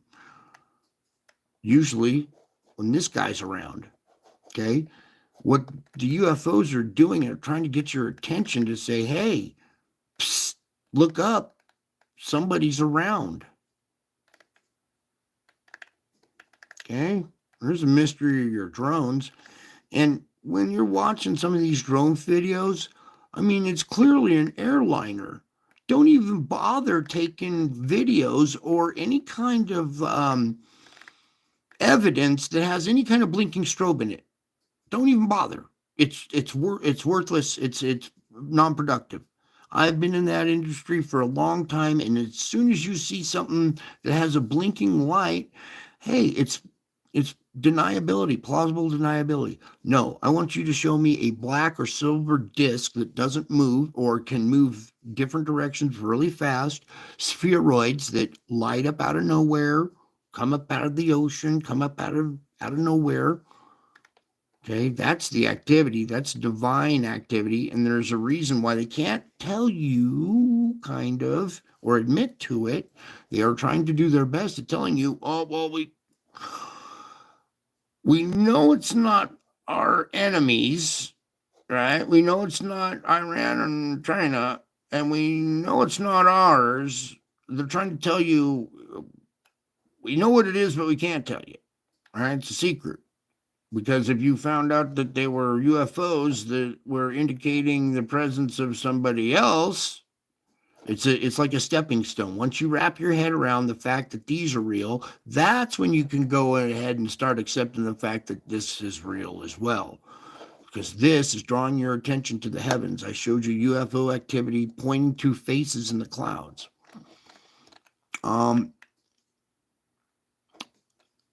See this little milky white lines running down this thing? There's stuff in that one as well. I'm going to try to find one more where was the other one? It was really defined. Spooky. Maybe it was the first one? Yeah, I think it's this one. Also, there's a little craft or a little crafter, the bird symbol again, right in the middle, right there. But a lot of these painters did like another painting over it in a milky white type structure. Oh yeah, it's this one. Oh, okay. This painting, Jesus of Nazareth with the UFO, the baptism. All right.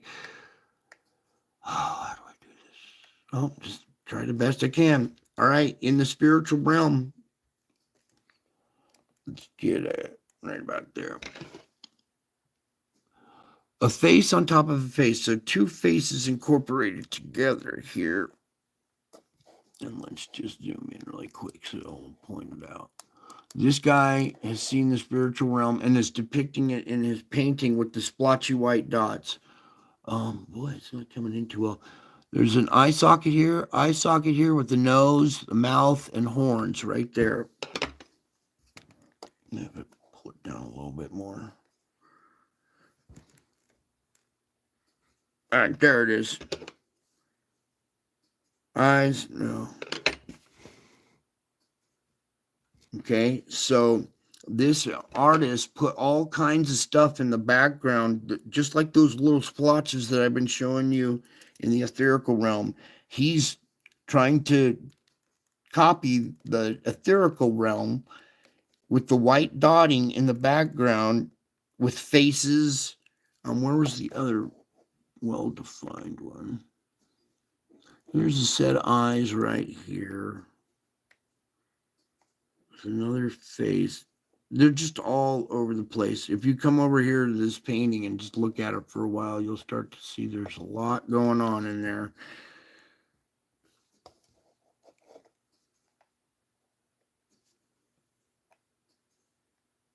All right, so back in those times, they were doing this little white dotted effect to denote some of these faces in the sky or the etherical realm. And multiple top left big face.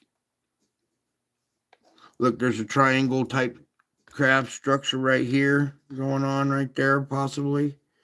I'll let you be the judge. You guys have eyes. You guys have brains as well. A lot of you guys see stuff that I don't see, and sometimes I don't point everything out because I want you to see it on your own without my initiation of it. Okay? So you can see that what's going on is more than just the painting. There's this activity going on in the painting, all right? But then there's also the spiritual realm being put into this painting, all denoting UFO activity around Jesus, okay? And these lion faces showing up in the sky and clouds and all kinds of wonderful UFOs that watch, follow, and study me everywhere I go. Where's a couple more? Let me just show you some other ones. This one was mainly angels in the clouds, but here's one. And this is, wait a minute. All right, up here, this is frame 1. I'm taking a picture of this angel in the cloud here. Maybe you can see it, maybe you can't. But never mind the angel in the cloud. It's the little UFO that shows up here. And then here's the second image from the same day, and it's still there. So I managed to capture it in 2 different images. Yeah, the same object in the sky, in the same place, in 2 images back to back. Okay, and there's a big angel or face forming there. So I was taking a picture of this little round rainbow type effect, and as we zoom in, we caught another UFO sitting there. As taking pictures, this is just sitting in the sky. So there's that one. Okay, in this image, I was taking a picture of this little stripe in the sky because it just looked strange. It didn't look like a regular contrail to me right here. See that little bumpy stripe?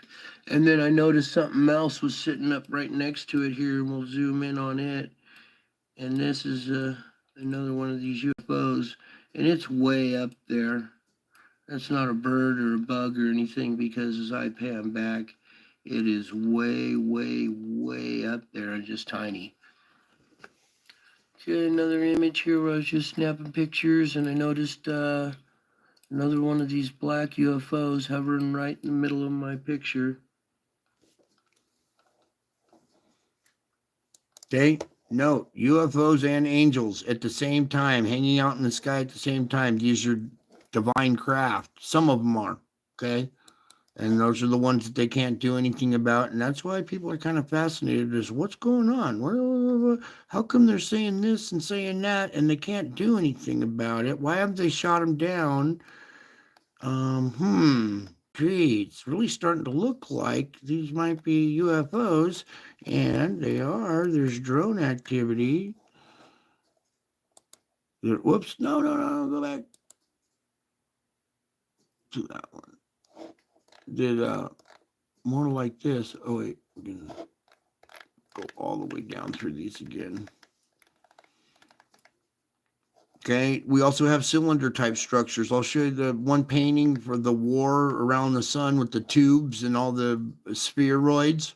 Okay, why would people be painting this stuff way back then if it weren't true?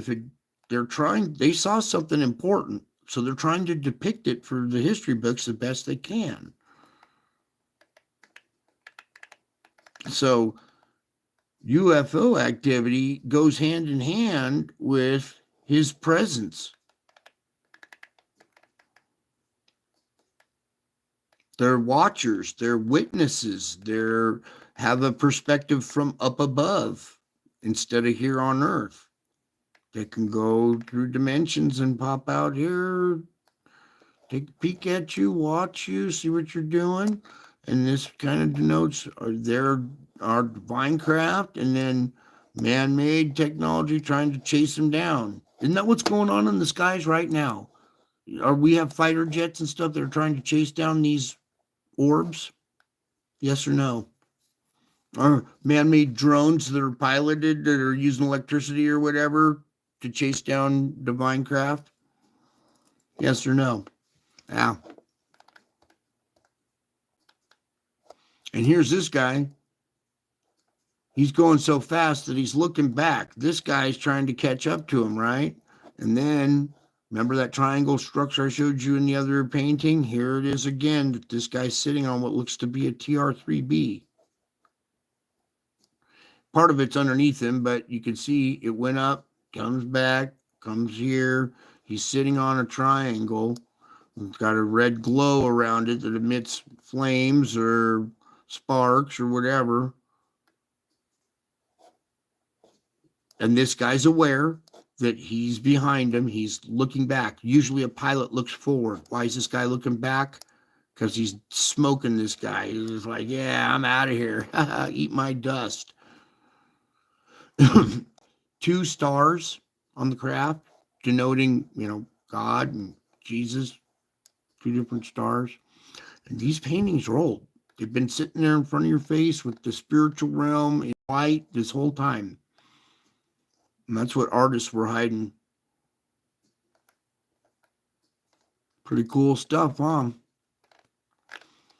Now, the mystery is solved if you know what to look for.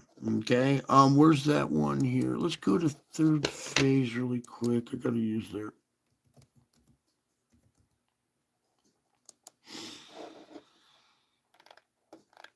This one that landed at Manchester Airport. I told you it was significant, right? Come here, where'd it go? No.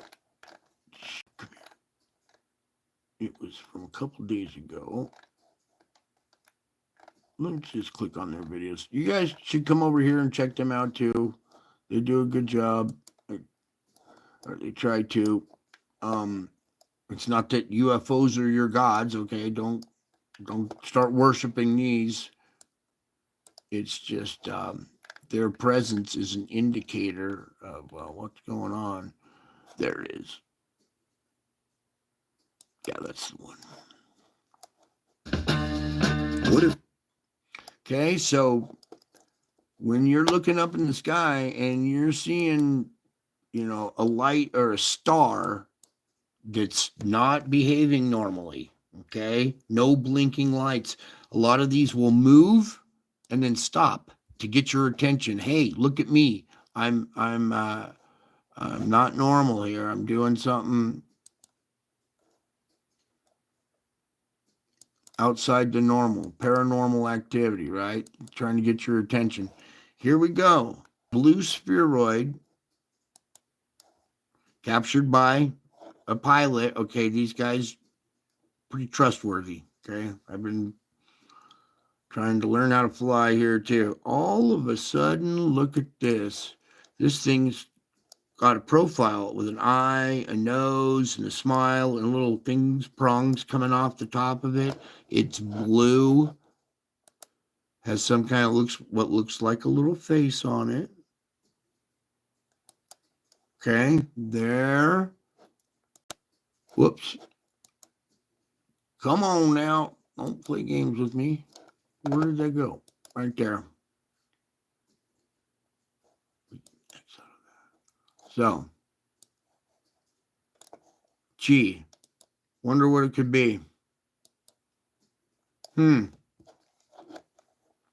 let you guys be the judge of this, okay? I'm not saying 100% for sure this is what it is, but come on now. Let's be adults about this. Let's just take a peek at what's going on here, huh? See little prongs sticking off the top of it. It's round, but it's got these little protrusions that come off the top of it. Yeah. Got a little face in the etherical on it. This one has a face in the etherical on it as well. We're going to get the stupid thing right there. There's a good shot. Boom.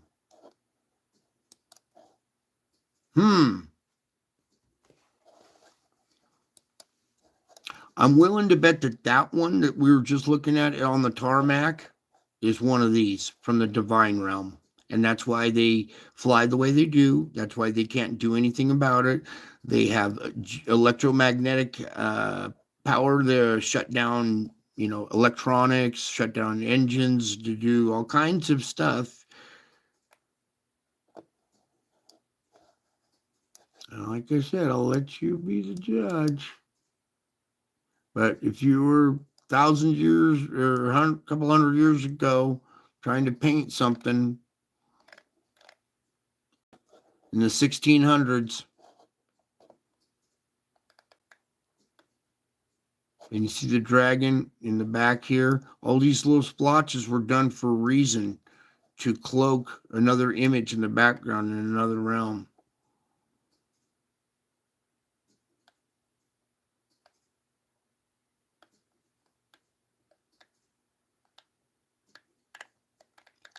Alrighty then, so let's go ahead and do a little spiritual report while we're here too. What? That wasn't the spiritual report?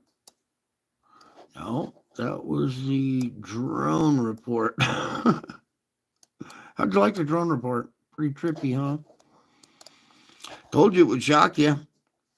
Well, maybe not you guys, because you're kind of aware of what's going on, right? And looky here. Here we are in the clouds, and here's the presence of Jesus in the clouds. It should be no surprise that we're seeing UFO activity, corresponding UFO activity. The watchers watching and witnessing. They're watching and witnessing every move I make, everywhere I go. It's like all eyes are on me. It gets kind of nerve-wracking, not nerve-wracking, but just weird sometimes. Right? All because of, well, who I am. Now, a couple of things here for you guys. Take a nice deep breath. Get in a comfy spot. Did you guys enjoy the little drone explanation there? Now, you all have discernment. That's what this is all about. When you see a video and it's clearly an airplane, looks like they're trying to disinformation you there. Then they mix it in with some real stuff to kind of throw a little bit of truth in with plausible deniability, so you can see how this whole thing has been a bunch of confusion. So some of your drones are man-made because they're people taking their drones trying to get up to these objects, right? So there are man-made drones in the region trying to capture this stuff. Meanwhile, you got military helicopters and all kinds of stuff shooting, having military practices right next to it. So not only are they on the East Coast, they're all around the world. If this was just our enemy attacking us, well, how come they're showing up all over these other countries? Anybody ever bother to ask that question? Okay. I think you guys figured it out. Now, let me just take a little sippy. Alrighty. Something else I want to pull up really quick here, too. Back to my channel. So I'll let you guys be the judge of that. Looks like there's almost a little portal, little circle thing right there, which would kind of be, maybe something like that. I don't know. I'll let you be the judge. Now I'm going to come over here. Just trying to get to this one thing here. Oh yeah, it was this one.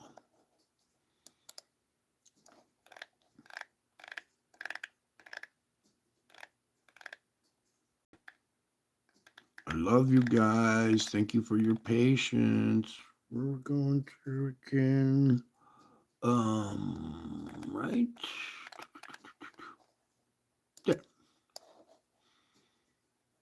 Okay, here's the etherical realm and the mosaic of dots again. But I want to go ahead and pull up this one right here. All right, so very important day here. All this stuff started happening to me right before the Revelation 12 star alignment and then right after it, okay? I was shown the dragon of Revelation 12 because everybody missed it. I was told to warn everybody. Okay, now this event right here happened right after the Revelation 12 star alignment, 11 days after, on October 4th of 2017. I want to play this quick little video really quick here for you really quick so you can see this. And this was actually captured the day before the other picture, but I hadn't found it for years later until I was digging around through my, my old pictures and stuff and went even further back to see if I'd missed anything, and I captured this one. And we're going to zoom into this streak right up here, this one right here. Just bear with me for a second here. Now, hopefully, you can see that we have a lady's profile here. Here's her eye, here's her forehead, her snub little nose, here's the bottom jaw. She's smiling, she's looking down, and she's holding a baby. And here's the baby's head right here. Here's the face, the back of the head. Here's her arm cupped around like this, and she's holding a baby. Now I'm going to run this through the filter real quick, and it's going to enhance it, but a little bit too much. See, now you can really make out her profile a lot better and see her face, and her headdress is coming over and going down back behind her. And you can still make out the baby's head right here. And maybe if I pull back a little bit, there we go. And this was captured on October 4th. So this was about 11 days after the Revelation 12 sign. All this stuff started happening to me just prior to the Revelation 12 sign and then right after it. So it said the woman... All right, so there's a Revelation 12 baby right there being born in my garage on October 4th of 2017, right after the star alignment. And in that revelation, she said she was about to give birth. Okay, there's your prophecy coming true right there. Okay, so when I joined the ranks of humanity, born into the humblest condition, my glory was hidden from all but a few people. Kind of like right now, huh?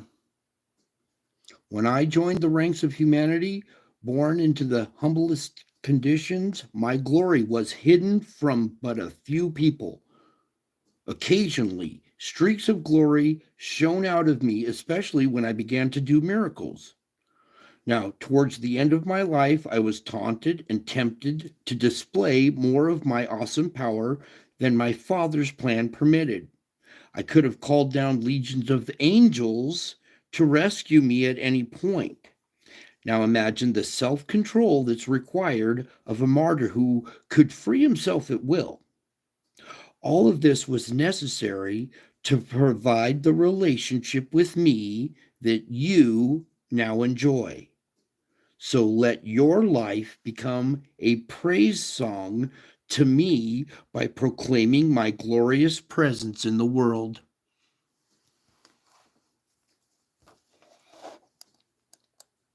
Okay, back to that one.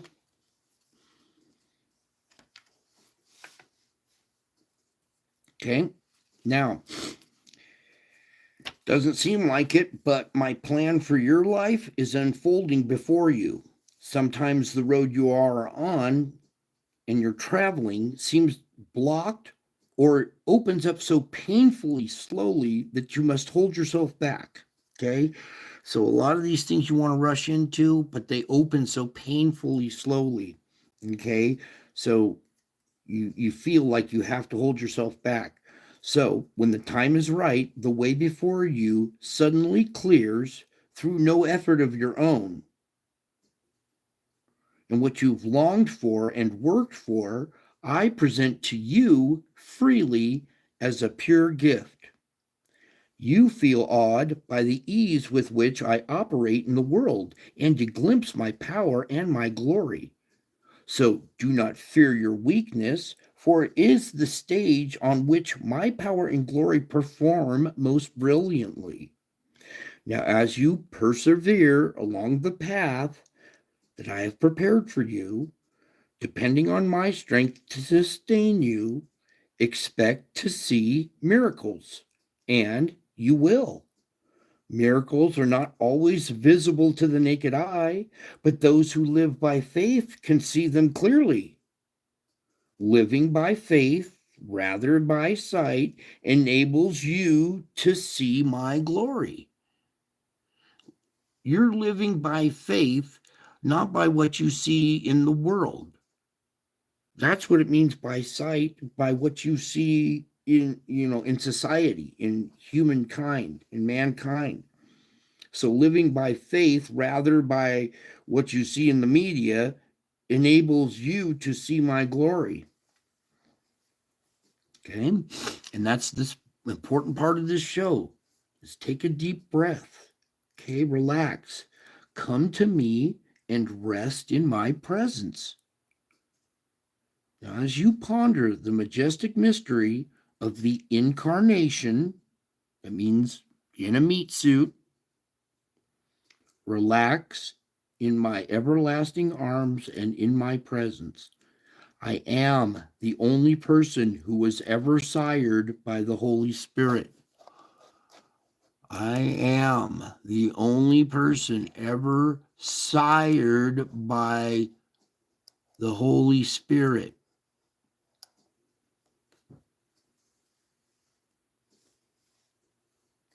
And this is beyond your understanding.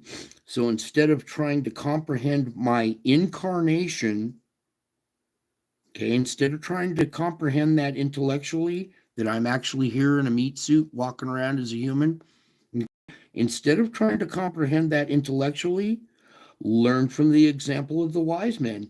They followed the leading of a spectacular star. Then they fell down in humble worship when they found me. You guys are seeing these stars in the sky, right? They followed a spectacular star, something that was out of the ordinary. It was like a drone back in those days, right? It was out of the ordinary star, and they followed it. When they followed that star, that led them to me, and they fell down in humble worship when they found me. Praise and worship are the best responses to the wonder of my being. Sing praises to my holy name and gaze at me in silent adoration. Okay? Just gaze in silent adoration. The one who loves you more than anybody else. See that lion face that we saw in that painting right there?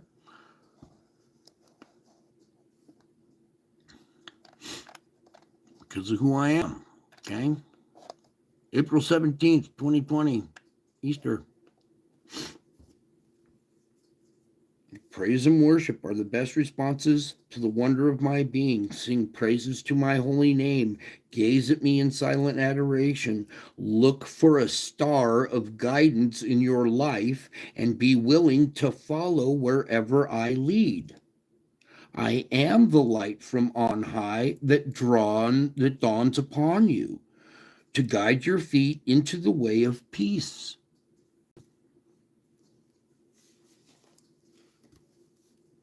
Come to me, relax, rest in my presence, ponder the majesty and the mystery of the incarnation.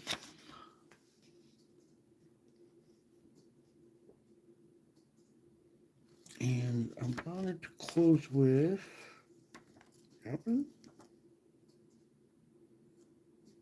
okay, yeah, that's the one right there. So as you wait attentively in my presence, the light of the knowledge of my glory shines upon you. This radiant knowledge transcends all understanding. It transforms every fiber of your being, renewing your mind, cleansing your heart, and invigorating your body. So open yourself fully to my presence and be awed by my glorious being. Try to imagine what I gave up when I came into this world as a baby. I set aside my glory so that I could identify with mankind. so I could identify with you guys. I accepted the limitations of infancy under the most appalling conditions. Okay, and now again in the cold garage, a filthy stable.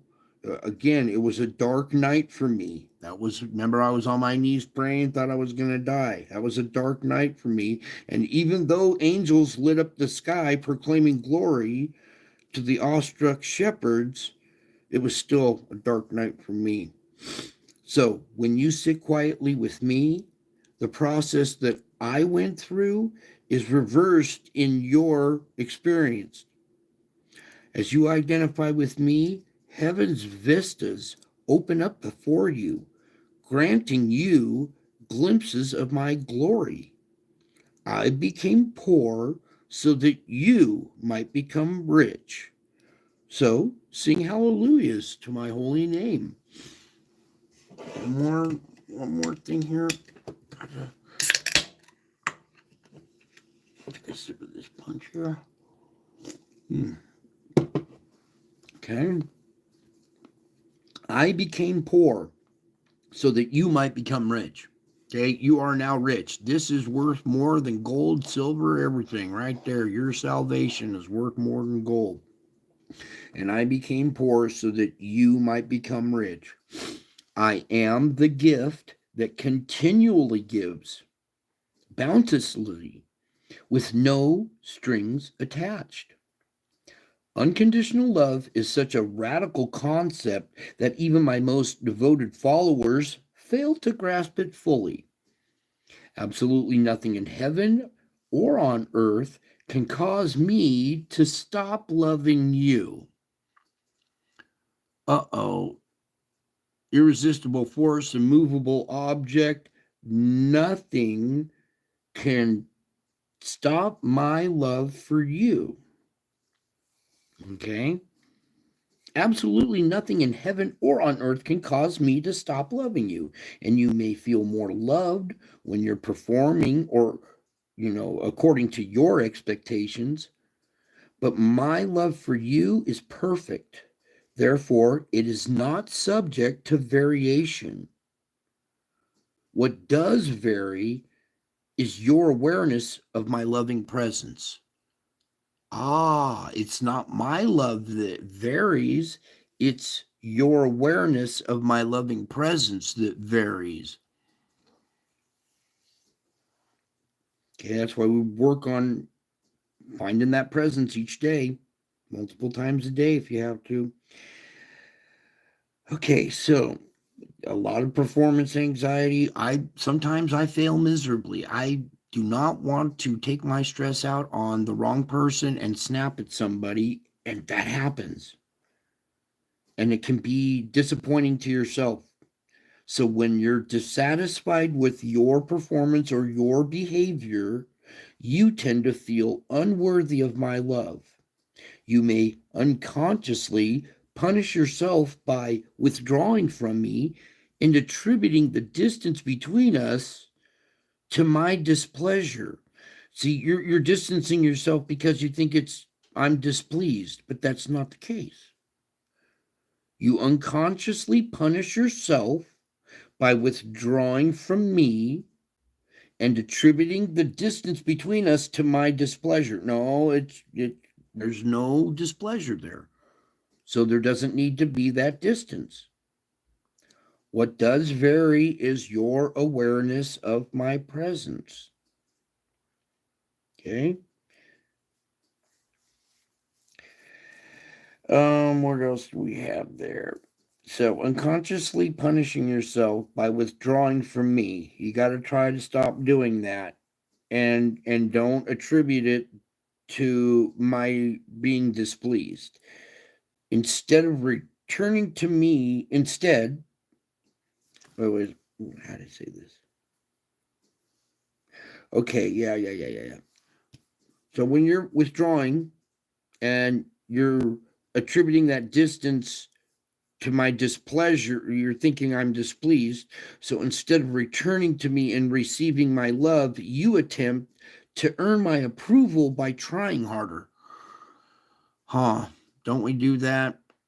I know, I do it too. Try to win the approval by trying harder. All the while, I'm just aching to hold you in my everlasting arms, to enfold you in my love. So when you're feeling unworthy or unloved, come to me. Then ask for receptivity to my unfailing love. Just ask, hey, can I receive this unfailing love? Ask for receptivity to my unfailing love. I am the gift that continuously gives with no strings attached. One string. You got to believe me. Because if you don't, it doesn't work. That's the one string, is believe me. And you got every reason to. I got some of the best evidence ever in human history. I just showed you what the drones are. Does anybody else out there know what's going on? They're asking all kinds of questions, theories, and this and that. I told you there are 3 different types. There's man-made or government stuff, and then the divine ones that everybody's tripping out about. It's a sign that the divine realm is here. These indicate the presence of this man right here. So when you're seeing UFO activity around the world, and you see Mary here, I showed you Mary in one of the videos. UFO activity follows this man around. Where's this one? This right here.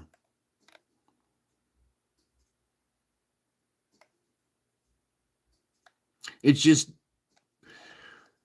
in the Bible, it's talked about the watchers. Okay, they're watching from above. Well, how are they supposed to watch from above if they're not above? And so there's these vehicles. Okay, so who else could tie all this stuff together and show you this baby being born? Oh yeah, here. There's Mary real quick. Same with this. This came out a little bit better here. Okay, there's Mary. Hopefully you can see her profile here. Her shawl's coming over in shadow there. Let me just... This came out a little bit better here. Right there's good. So, Mary showing up here. UFOs showing up. Here's Mary, Jesus, and UFOs. Wonder what's going on, Maybe it's because I'm here. Maybe it's because of who I am and the fact that I am here. And the clouds show my presence. I am the gift that continuously gives. This is a Christmas gift, an early Christmas gift. Okay?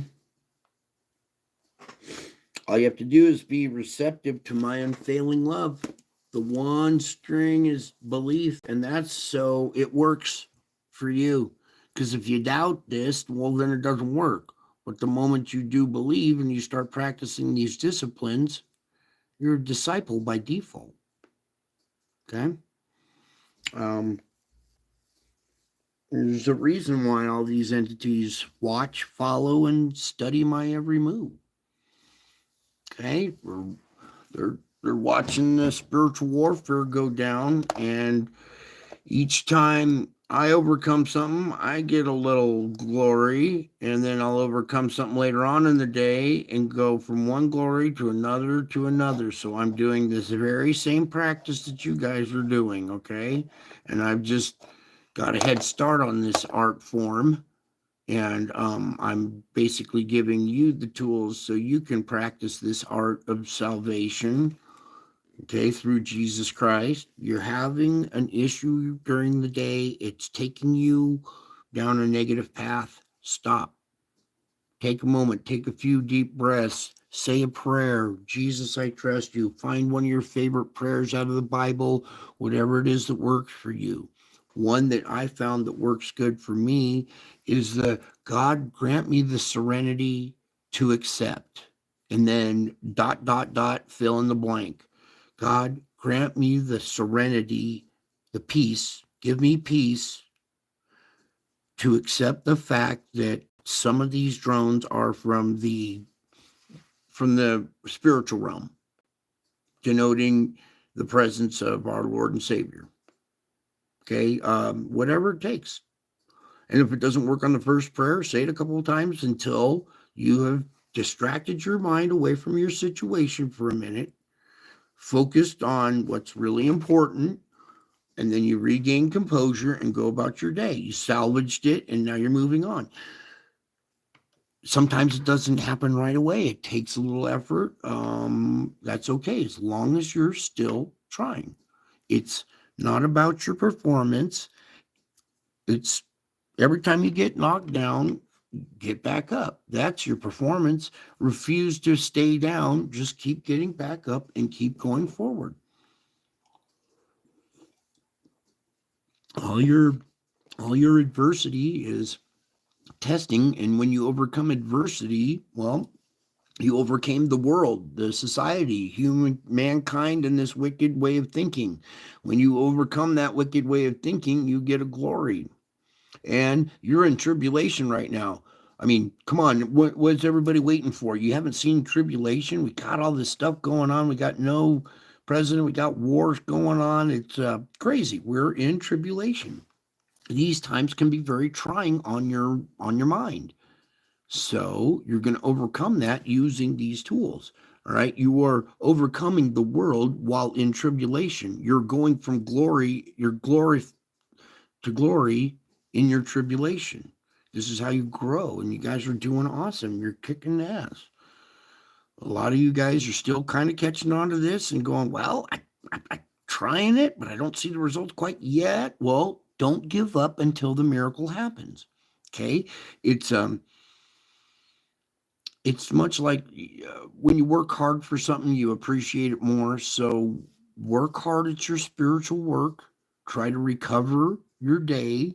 Sometimes it's multiple times a day. Other days it's just a cruise, right? And when you have a cruise day and it's not all this spiritual warfare going on multiple times a day, and you just have a relaxing cruise day, a day of rest like on Sunday, say thank you for the relief, the day of rest. I'm a go kind of guy with a shattered body. So when I get a moment to lay down and have a day of rest, it's much appreciated.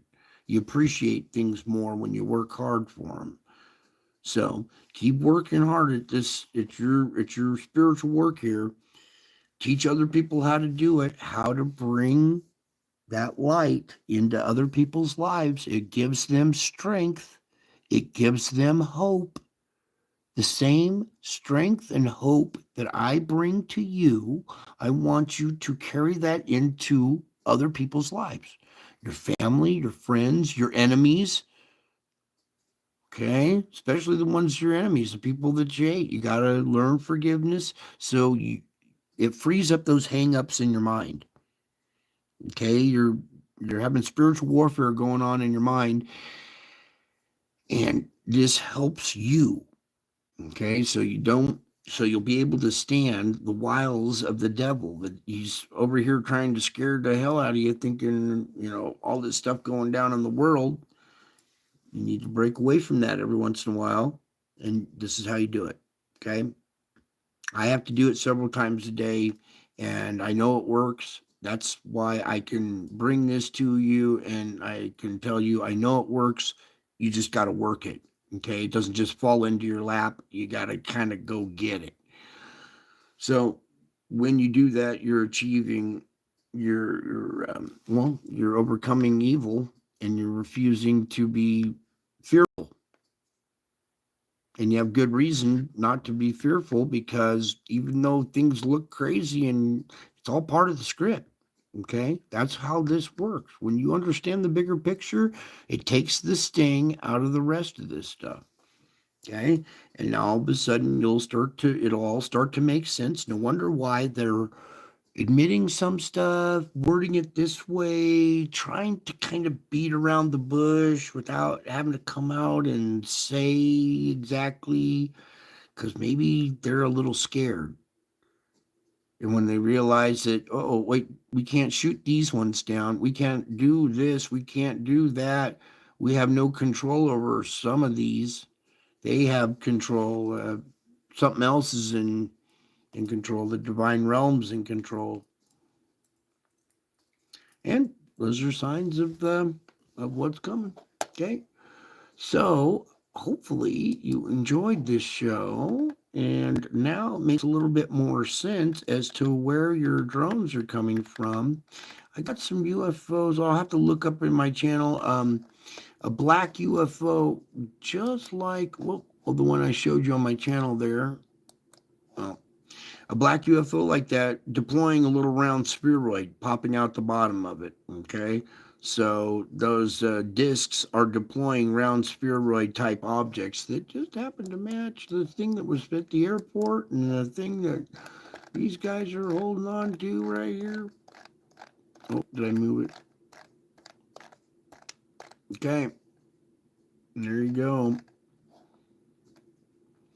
Somebody else is watching you too, okay? Watching every move these elites make, every move that's being, every decision that's going on right now is very important. So you guys are doing well. You grasping these concepts, whether you believe me or not, that's up to you. Okay, I just put it out there so you can make your wise, informed decision. You can't make a decision without knowledge. So a lot of people perish for lack of knowledge. I got to get that knowledge out there so less people will perish. And when people come at you with questions, you'll be able to kind of give them an answer a little bit, right? As to how you're able to withstand the wiles of the devil. This painting wasn't painted for no reason. Way back in, what was this one, 1350? Before Columbus even made it to America, artists are depicting the spiritual realm in the mosaic of dots in the background via the dragon face right here, and then these spheroid things with a little camera right type little eye on it watching, and a little spiritual face on it. It has a spirit to it. These objects have a spirit to them. Some are labeled with one face, some have different faces. This one appears to like a wolf or something. I'll let you be the judge of that. Okay, so we're going to leave that there. Before I go, I want to just say thank you to some of the people here in the chat. Thank you, Spirit, for being here. AAM came in so fast as a beam of light with face manifesting at the end of my phone. I was still smoking from a blue plasma ring that took to this joint. That's funny. I've been capturing stuff like that too. Olivia Hodges, thank you for being here. Harley, yeah, dude. Olivia, Spirit, let's see. Angel Wings, thank you for being here. Roxy Early, the plume off the west coast is alarming, but the more alarming is the huge plume behind. It looks like a face ready to gobble the west coast. Yeah, there have been a lot of faces looking like that. Let's see here. Good. So we had a good little turnout here. Leslie, thank you for being here. If you're still awake, all right, just kind of going through there. Give a little shout out to some people like to hear their names every once in a while, and that's okay. All right, I think that covers everything. You guys hopefully understood the show and grasped the concepts, and maybe things will make a little more sense as stuff starts to unfold. And, everybody's perplexed about what's going on and what are they. Well, you were warned you would see things and perplexed. There would be perplexity, right? Isn't that what we're seeing? Well, there's a little bit of information that that UFOs, as well as the divine realm, exist. Okay, the UFOs are just a pathway to open up your mind to the existence of higher realms. Okay, some of them are good, some of them are bad. Okay, but some of them are man, and some of these round spheroids that know that you're looking at them and they blink out.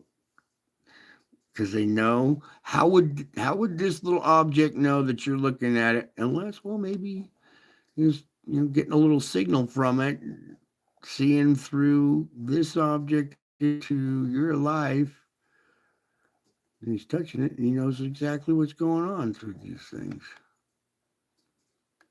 And see antenna coming out, maybe the will is being broadcast via electromagnetic antenna.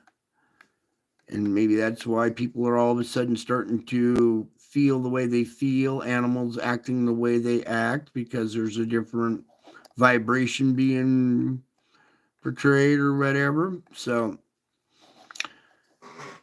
open your mind. There's other ways of thinking besides the mainstream media, because usually what they're telling you, the direct opposite is the truth. Okay. And now it'll make a lot of sense as to why they can't, admit to this or that or that or this or whatever. And that's your decision. You're mature adults. You have discernment.